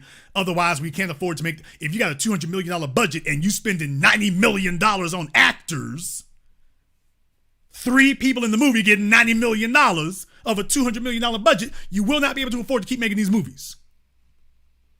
You won't be able to afford to do it. Simple as that. Simple as that. So that's the point I want you to understand here, is that when you're seeing them go apoplectic about this video game, just understand something. Grand Theft Auto 5 has been defining the video game culture now for a decade. A decade. How long is Grand Theft Auto 6 going to be influencing and impacting the culture?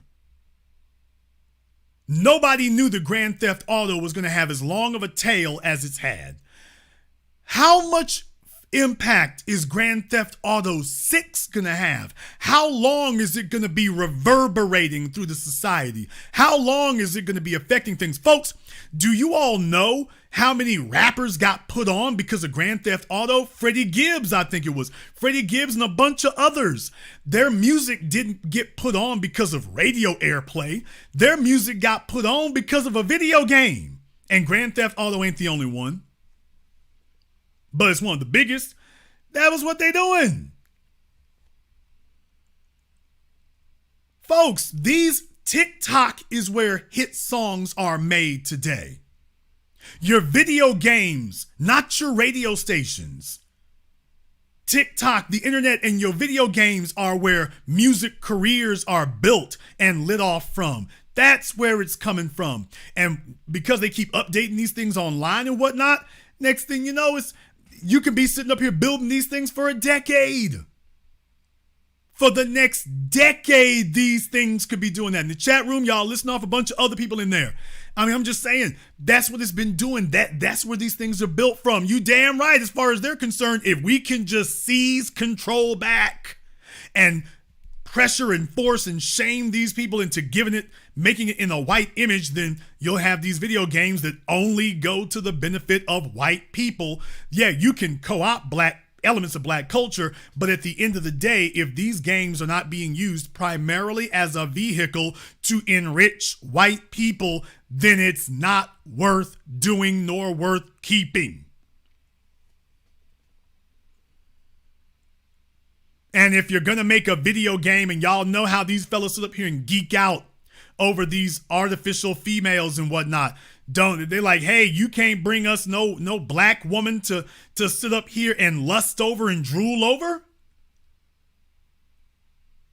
You're supposed to be bringing us some white women.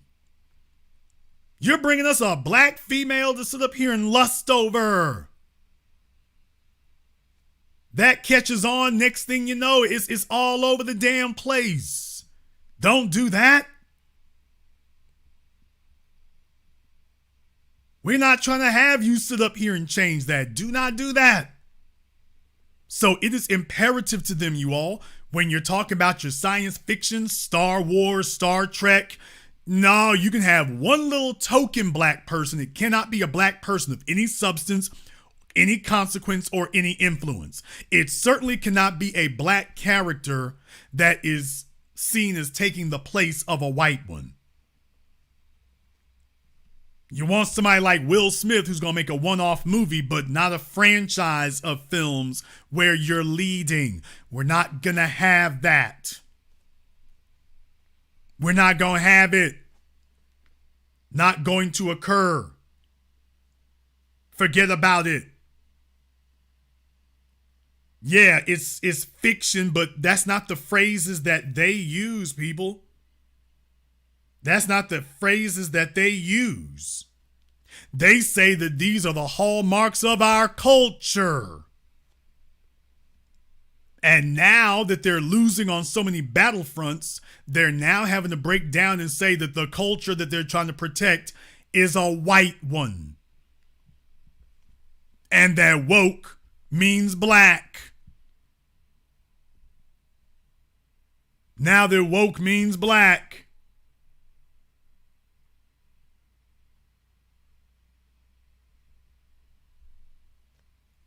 They realize that they are in trouble with this.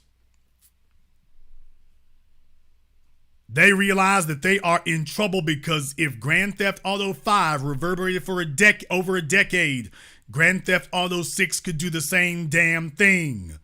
So you will have the images of black women, unmistakable black women, that young white boys will be getting introduced to. They're worried about what that could be. And no, it is not lost on me. The females are sitting up here wearing bikinis and whatnot. Okay, the females are looking rather alluring. The black males, on the other hand, well, Yeah, the black males, not quite so much. The black males, the females look rather alluring. The black males, not quite so much. Not quite so much. I couldn't help but notice that.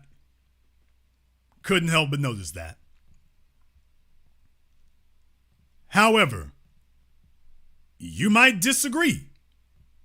Therefore, the telephone lines are now open. The number is 646-787-1933. That's 646-787-1933. Your personal access code to the blackest radio program in existence, the only one of its kind on planet Earth today, the headquarters of the new black media. Thank you very much for joining us. Big shout out here tonight to everyone who has contributed to tonight's program on the Cash App, on Venmo, or on Super Chat.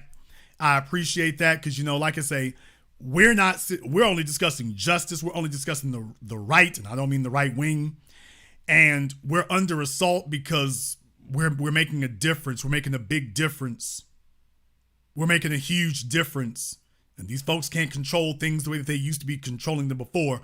So they want to try to harass us, but I want to thank everyone who has lifted their voice and made themselves heard. Thank you very much for your support. We appreciate that, as always. They've been able to get themselves headquartered out into so-called geek culture. So you've got these white males with these incel tendencies. These are the kind of guys who would go around and shoot up schools. And they're showing you what they're upset over the whole time.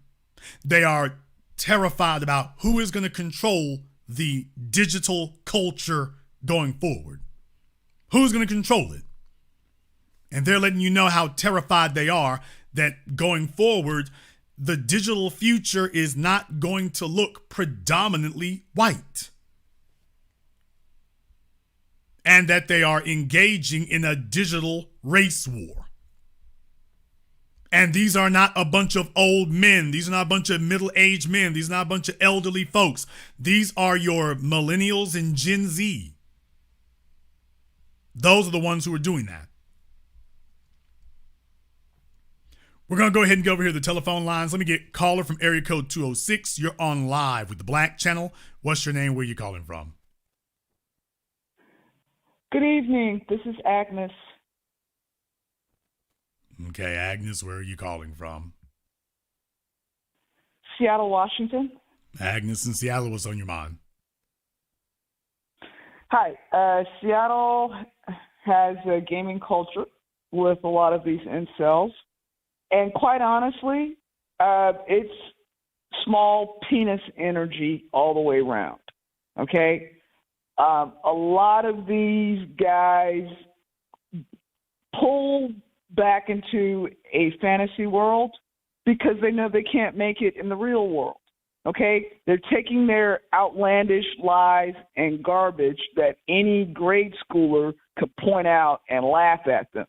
So they create their own subaltern or alternate reality because they can't cope and can't compete with us. And so with this digital fantasy land where, like you said, they're creating this race war, that's the only thing that they know that they can control because in the real world, they're nothing, they're meaningless, they're insignificant, and they can't affect real change.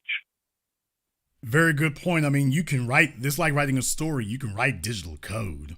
You don't have to compete there. Whoever controls the computer and whoever controls the coding of what you're working on, they can make up the rules. And that's what they really want to do is like, yeah, we're not here to compete. We just want to make up the rules as we go along. Rule number 1, we're white, we win. Thank you very much for giving us a call tonight. Let me get caller code 704. You're on live with the Black Channel. What's your name? Where are you calling from?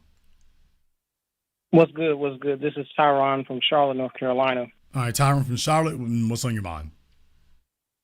Yeah, these incels was out here crying about the race of the Ninja Turtles like a few months back when they made a Power Rangers Ninja Turtles crossover where they made them black in a device where it changed their disguise into a human disguise.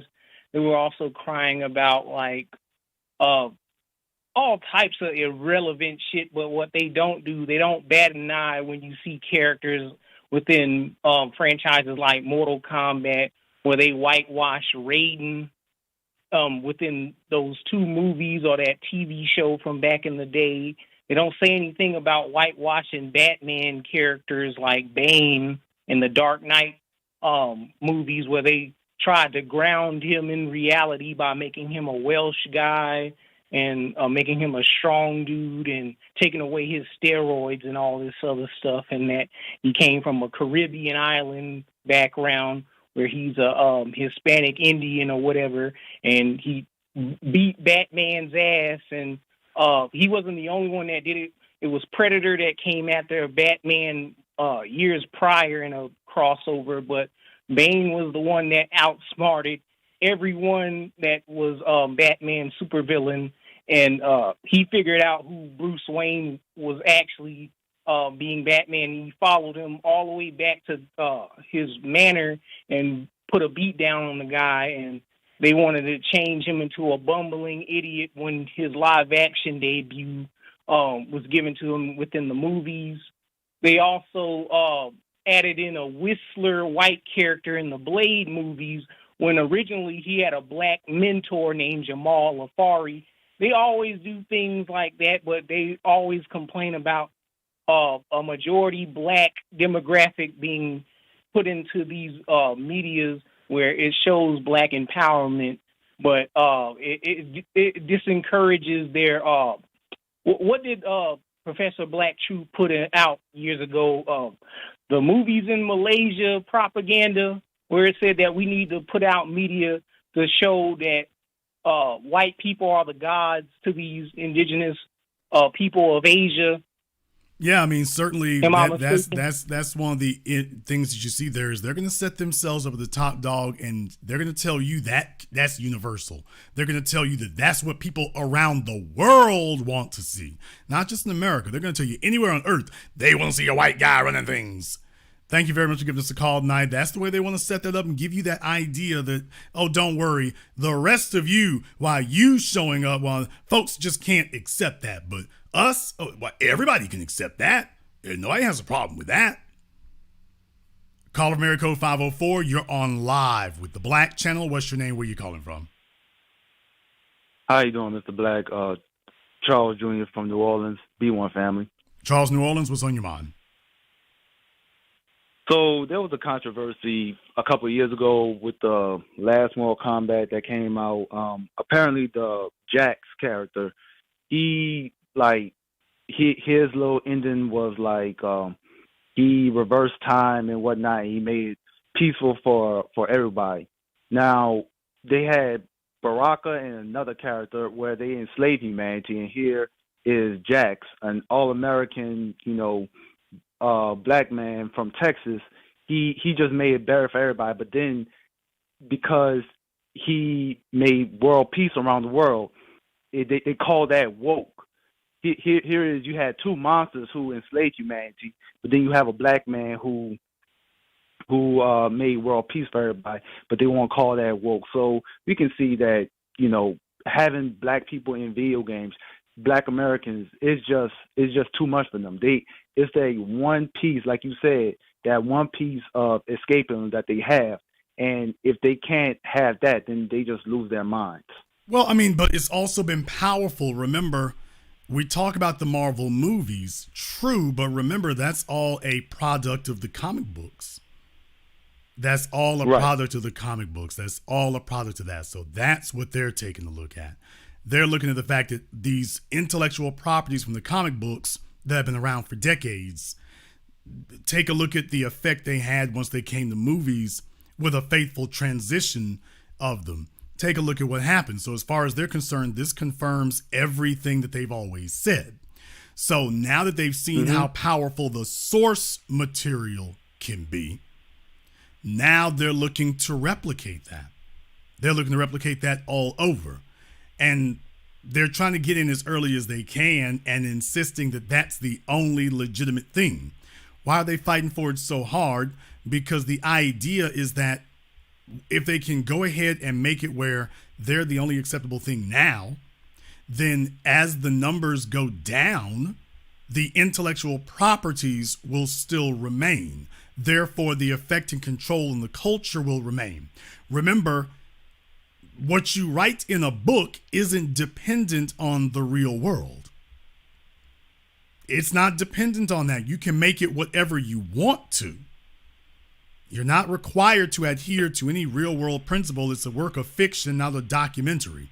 So with that being the case, they're saying anything and everything that we can make up now, that's what we want to do. Anything and everything that we can make up, anything and everything we can fabricate, anything and everything we can produce, we want to do that now. And they're trying to grab as much intellectual real estate as they can because they're not thinking about GTA 6. That's the thing I want you all to understand. This isn't really a battle over GTA 6. This is a battle over GTA 10. GTA 7, 8, 9, 10, 11. That's what this is really a battle over.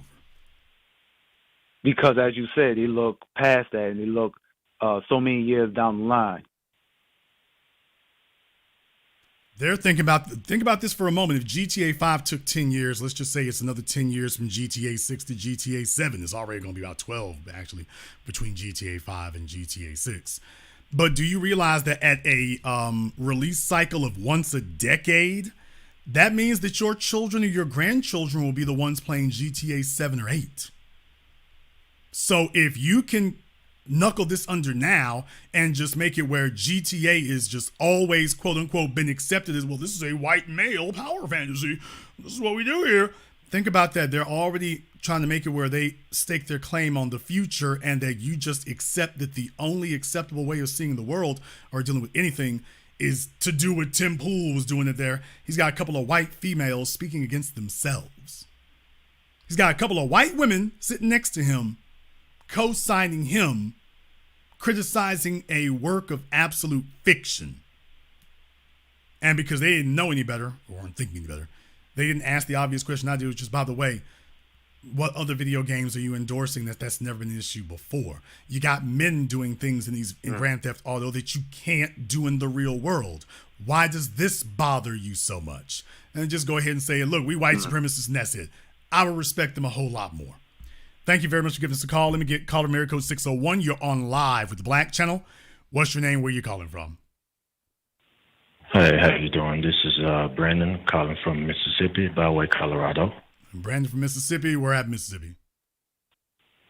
I'm living in Colorado now. Right. Where at Mississippi are you from? Oh, Jackson. All right, Brandon. And what's on your mind?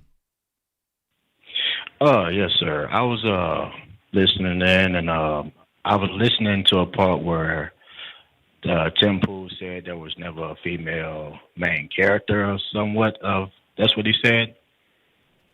Yes, sir. That's what he said. Sir? Youngins.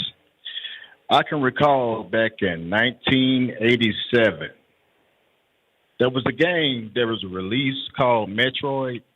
Well, no, I mean, he was referring to Grand Theft Auto. He was referring specifically to Grand Theft Auto. He said there was never a female protagonist in the Grand Theft Auto series. However, that's what we covered here before.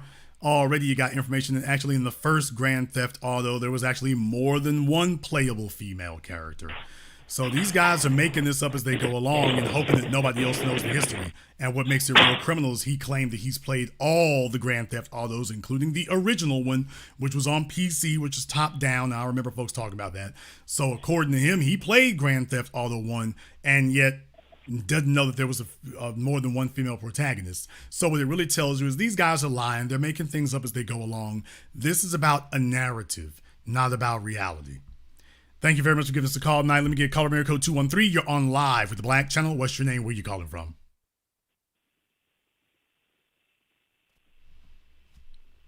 Caller area code 213. You're on live. Last try.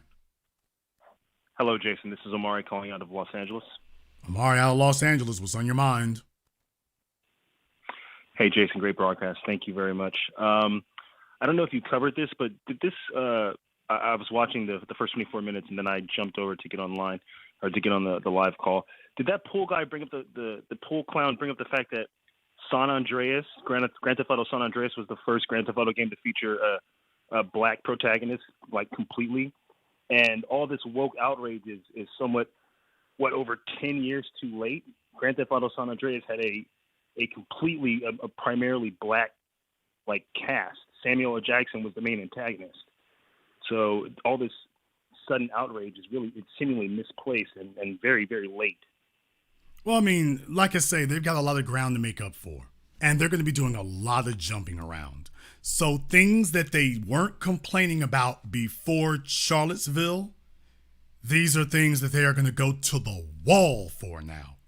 So this tells you this is their strategy. They've decided that they have significant numbers and significant influence in so-called geek culture. So anime, manga, comic books, sci-fi, video games, to a lesser extent, movies. They are going to try to fight in the areas where they think they have an advantage. They're making it clear now that this is where they're going to stake their claim and make their stand at. We're going to make our stand here where we feel that we've had that these franchises were made for us, and that they feel they have historical, cultural advantages in. Now, never mind the fact that it's not reality. Never mind the fact that it's not true. Don't let that stand in your way. George Lucas, remember, I want y'all to understand, George Lucas was a major, as far as they're concerned, a major betrayal. When they had to be told that his wife was black, they weren't cool with that. They were not cool with that at all. They never been.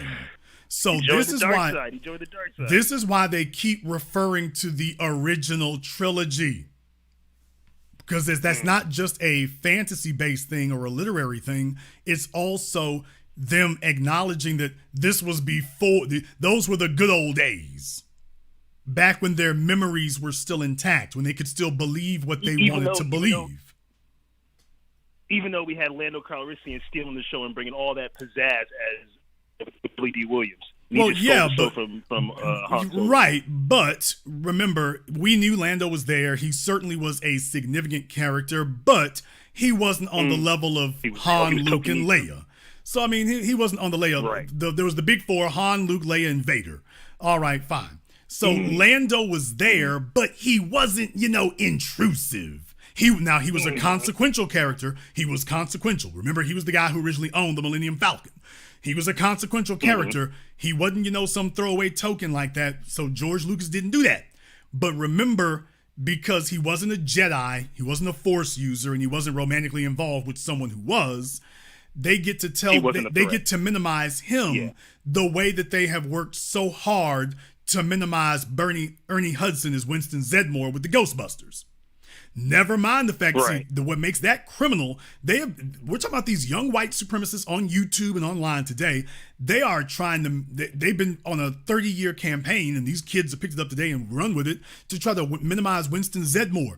Never to make it like he was just the guy driving the limo or driving the hearse, and that he wasn't a scientist. Excuse me, at the end of the original Ghostbusters movie, there were not 3 people who confronted Gozer. There were 4. Including Winston. Winston was there at the end of the movie. He was there with a proton pack fighting Gozer with the rest of them. Heat him up, smoking. Of course. Winston was there. So this is what you call revisionist history. This is very, very damaging to them to have to accept. To accept that reality is very, very damaging. So they're trying to retroactively go back and whitewash this. So the difference between San Andreas and this is really just, you think it's the George Zimmerman trial? Because again, San Andreas was completely black, Charlottesville. mostly black cast. Charlottesville. Not Zimmerman, Charlottesville. Charlottesville. You take a look at everything. You take a look at everything since 2015, 2016. Right around that point, you take a look at everything you've seen since then, and you'll notice there's been a decided market attitude change. There's been a real sharp attitude change among the white supremacist geek culture ever since Charlottesville. And that's why folk like on YouTube, that guy Nerdrotic, I've done a video about him before. He sits up here and he's giving direct Jared Taylor enunciation. When he says white, he says white, which among white supremacists, that's a code because they know Jared Taylor was raised in Japan and he pronounces white as white, like the Japanese pronounce their W's. So that's code speak, like that OK symbol, like Pepe the Frog. So you're dealing with hardcore alt-right white supremacists with YouTube channels all over the place. They're quartering Nerdrotic, and YouTube has boosted them to the tune of having millions of followers. Meanwhile, our channels are over here getting shadow banned, blocked, and everything else. But Tim Pool and the rest of these guys have been on an amplifier. Thank you very much for giving us a call tonight. Let me get caller Mary code 347. You're on live with the Black Channel. What's your name? Where you calling from?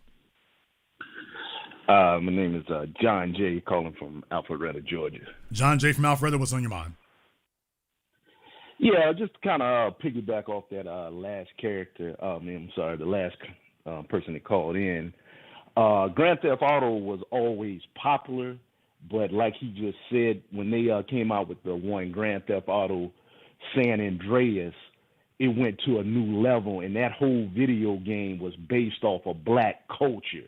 Like he just said, all of the characters were black. It was basically about the Crips and Bloods in L.A. fighting each other, and you got to be a gang member in that particular video game, and it took Grand Theft Auto franchise to another level, to what it is today, based off black culture. And for them guys to be mad because they got a few black women on the beach, it makes no sense. And it makes perfect sense. Even with the of course it makes perfect sense for them mad, but it's like, well, the most popular Grand Theft Auto game was all black, and so but that was before Charlottesville. That was before, because remember, after Charlottesville, well, Jason, what's the difference? Charlottesville was a definitive turning point where either the white supremacists were going to build on that momentum and take over society, or they were about to lose. And my documentary film, Race War, for those of you who hadn't seen it, I'm showing you the receipts came in. Charlottesville was a loss. That was the beginning of the losing of their power. That was the beginning of the waning of their power. They were much stronger in 2016. Much stronger than they are today. And they've noticed that notable lack of power and influence. So they've been trying to bolster their influence and bolster their numbers and bolster their effect ever since. Charlottesville was a loss. That was when they lost, and they've been trying to regain that momentum desperately ever since. Yeah, and I just remember growing up, them white dudes would be into the comic books, and just as a black kid, we had real superheroes. We had Michael Jordan, who they say actually could fly. Bo Jackson, me and you the same age, Jay. You remember when he walked sideways on the wall during the baseball game? Deion Sanders breaking all kind of records. And so, you can have your comic book characters. And the sad part, the X-Men were based off of the civil rights movement. A lot of them didn't even know that Magneto and Professor X were Malcolm X and Dr. King allegories. So they were allegories of Dr. King and Malcolm X. And like I say, they've been trying to argue those things too. They've been trying to minimize those things too. They are in full-blown race war mode, because you take a look at what the Marvel movie franchises did 50, 60 years after Stan Lee and Jack Kirby created those. What will the future look like? Because now you have a time period today where you're not getting, this stuff ain't happening over the course of decades anymore. You're getting stuff that's happening over the course of years. That's the timeline now. What will it look? You don't need 50 years to kick these things, cultural phenomena off anymore. You need months, maybe a year or two. That's what frightens them now. Thank you very much for giving us a call tonight. Let me get caller from area code 704. You're on live with the Black Channel. What's your name? Where you calling from? This is Tyrone again. I wanted you to remind you about Spawn, because that's a powerful character that's in the comic book industry. Okay, we'll definitely remember that too here as well. All right, thank you very much here. One call per weekend, people. Thank you very much. Let me get caller from area code 513. You're on live with the Black Channel. What's your name? Where you calling from? Jonathan from Cincinnati, Ohio. Okay, Jonathan from Cincinnati. What's on your mind? Yeah, I do follow a lot of those, nerds, guys like that. What I don't like about them is they'll say woke and then they'll kind of mix the LGBT stuff in there, like, oh, go woke, go broke. It's because they put woke stuff in, it didn't sell well. And I'm like, okay, that's actually true for LGBT stuff. Like, they won't sell that, but for black stuff, it actually does sell. I remember you did the episode about, broadcast about Theon being the Cadillac of, things and how well black things sell. And yeah, it's like, even with Little Mermaid, they're like, oh, well, it didn't sell, but why would it get a sequel? Because the doll, the Black Little Mermaid doll, is actually the #1 seller. So, like, they don't get that. Like, they've been putting our faces and our images to sell things since, like, the, Greek days. You know what I'm saying? And it's like, I don't like the fact that they equate stuff that actually doesn't sell and then put it in a word and be like, hey, you should put black people on here because it won't sell. And then the exact opposite is true. That's what I don't like about the whole, even to the extent like, if those things when they do take a L, they just pretend it didn't happen. When they do take a loss, they just don't speak about it ever again. When they're wrong about something, they just never raise it again. They just move on to the next thing. So this is not a battle that passes. This is a war of attrition. They're going to be back every day. They're going to be bringing their propaganda every day. They made it very clear what they've done. The good news is now they're being forced to be so blatant. Because what they should have done was be a lot more quiet about Grand Theft Auto 6. But they couldn't help themselves because you touched a nerve. This was basically somebody sticking their thumb on top of and pressing it into somebody's nerve. They couldn't help but squeal. They were like, oh, hell no, no, no. They couldn't resist it, even though it was in their best interest to be more quiet. Now, if they had just been more quiet and kept it low, it'd be different. With Grand Theft Auto 6, everybody's saying the same thing. What's your objection? It's the same thing we saw before. And they're like, no, it's not. And now they're having to say what the real issue is. Because if you endorse Grand Theft Auto 6 as is, what they're terrified, because you don't even know what's in the game yet. All we've seen is a trailer. The trailer may be maybe just a bunch of rendered 3D scenes that are in no way taken from the game itself. But what they're terrified of is that in a post-Charlottesville world, that you are looking at a popular media property that's going to have a decade-long tail to it, going to be even bigger than Grand Theft Auto 5, if such a thing can be believed, and that it will prominently feature, that black people will be prominently featured in it. And as I said, and they're not so much worried about that as they're worried about now, if that's what happens from Grand Theft Auto 5 to 6, what will we be dealing with in Grand Theft Auto 7 or 8? What will it look like then? And if we had stomped this out when it was Grand Theft Auto 6, would we have to deal with Grand Theft Auto 7 starring Denzel Washington? Thank you very much for giving us a call tonight. Recognize where their perspective is. If they're looking at the long game, they're looking ahead to the future. Grand Theft Auto 5 was before Charlottesville. That wasn't what they were really fighting over. Now it's, wait a minute, hold on a second. We got to think about the future now. And these video games are either going to be used to increase our power and influence, or they're going to be used to modify and enhance somebody else's. And we better make our stand here. Now they've had to pull out their sheets and their robes and their hoods and just call it for what it is and say, you got black folk in it. The problem, it sure is too black around here. Now you're just having to come up the middle.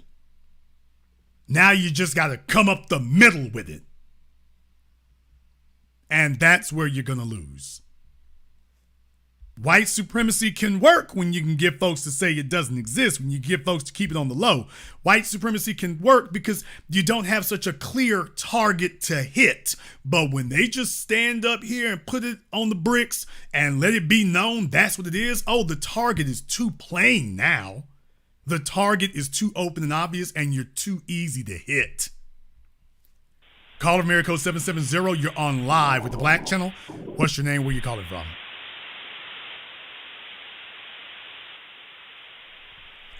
Okay, caller from area code 770 has been abducted. Caller from area code 832, you're on live with the Black Channel. What's your name? Where you calling from? What's going on, Jason? It's Jay out of Houston. Great night, ain't it? All right, Jay out of Houston, what's on your mind? First and foremost, man, I have to agree with you, man. Literally, they want to control the mind. So in order to control the mind, they have to control the narrative.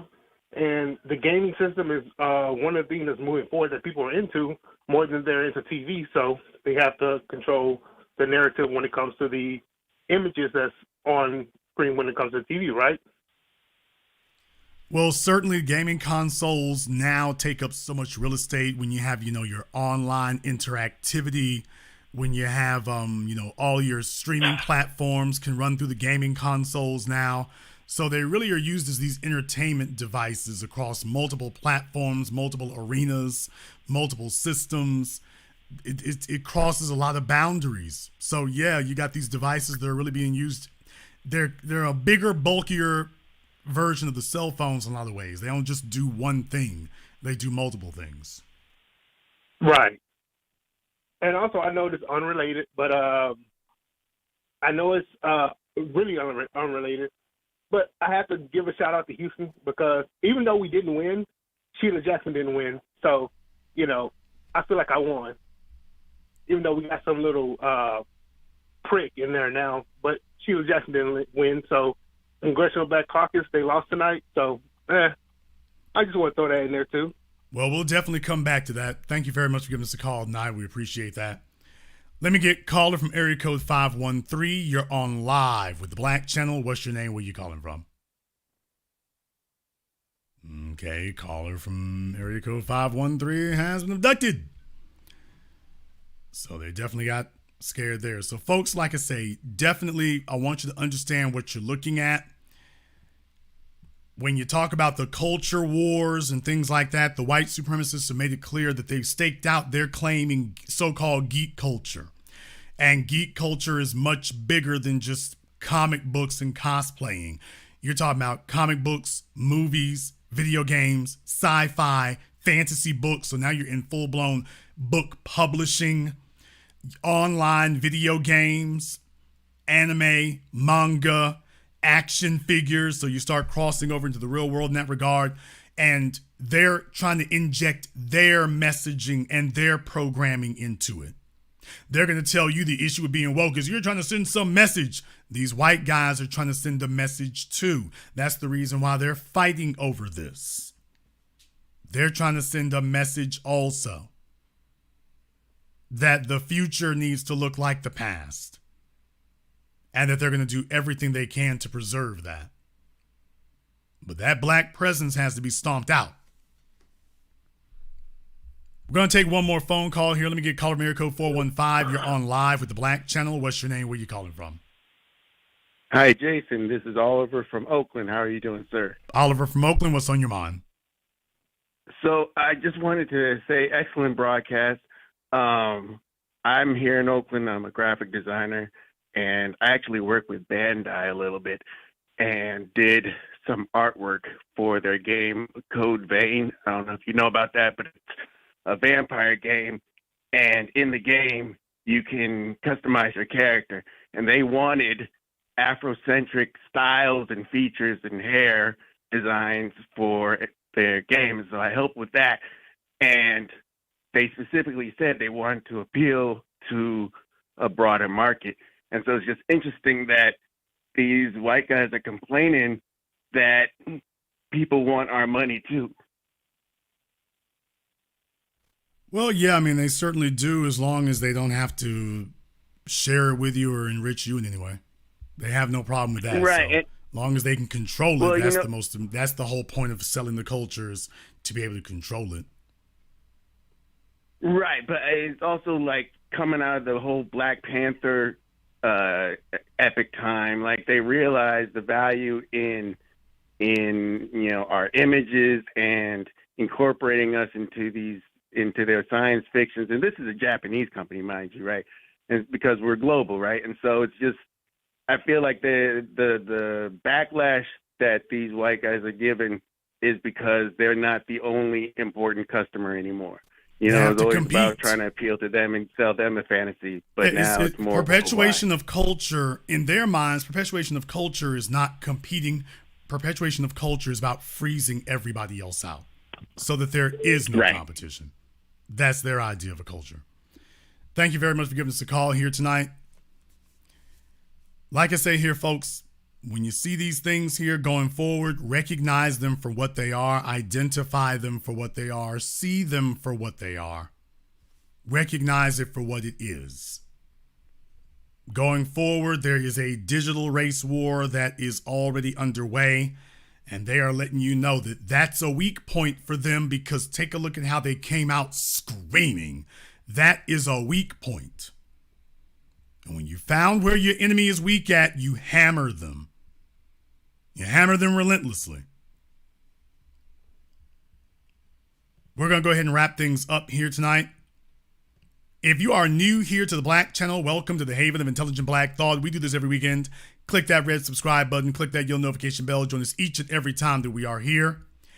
If you haven't been to our website, blackchannelfilms.com, you want to go and check out our groundbreaking, best-selling documentary work, 7 a.m., Gentrified, Race War, all available on DVD and streaming. Go to blackchannelfilms.com. That is blackchannelfilms.com. I want to thank everyone who has contributed to support tonight's program on Cash App, Super Chat, Venmo. Thank you very much for liking, subscribing, and sharing. And this concludes tonight's broadcast of the Black Channel. I am your host, your brother, your humble servant, the Black Authority. And until next time, my brothers and my sisters from around the world, remember, black is the future, and the future is uncompromised.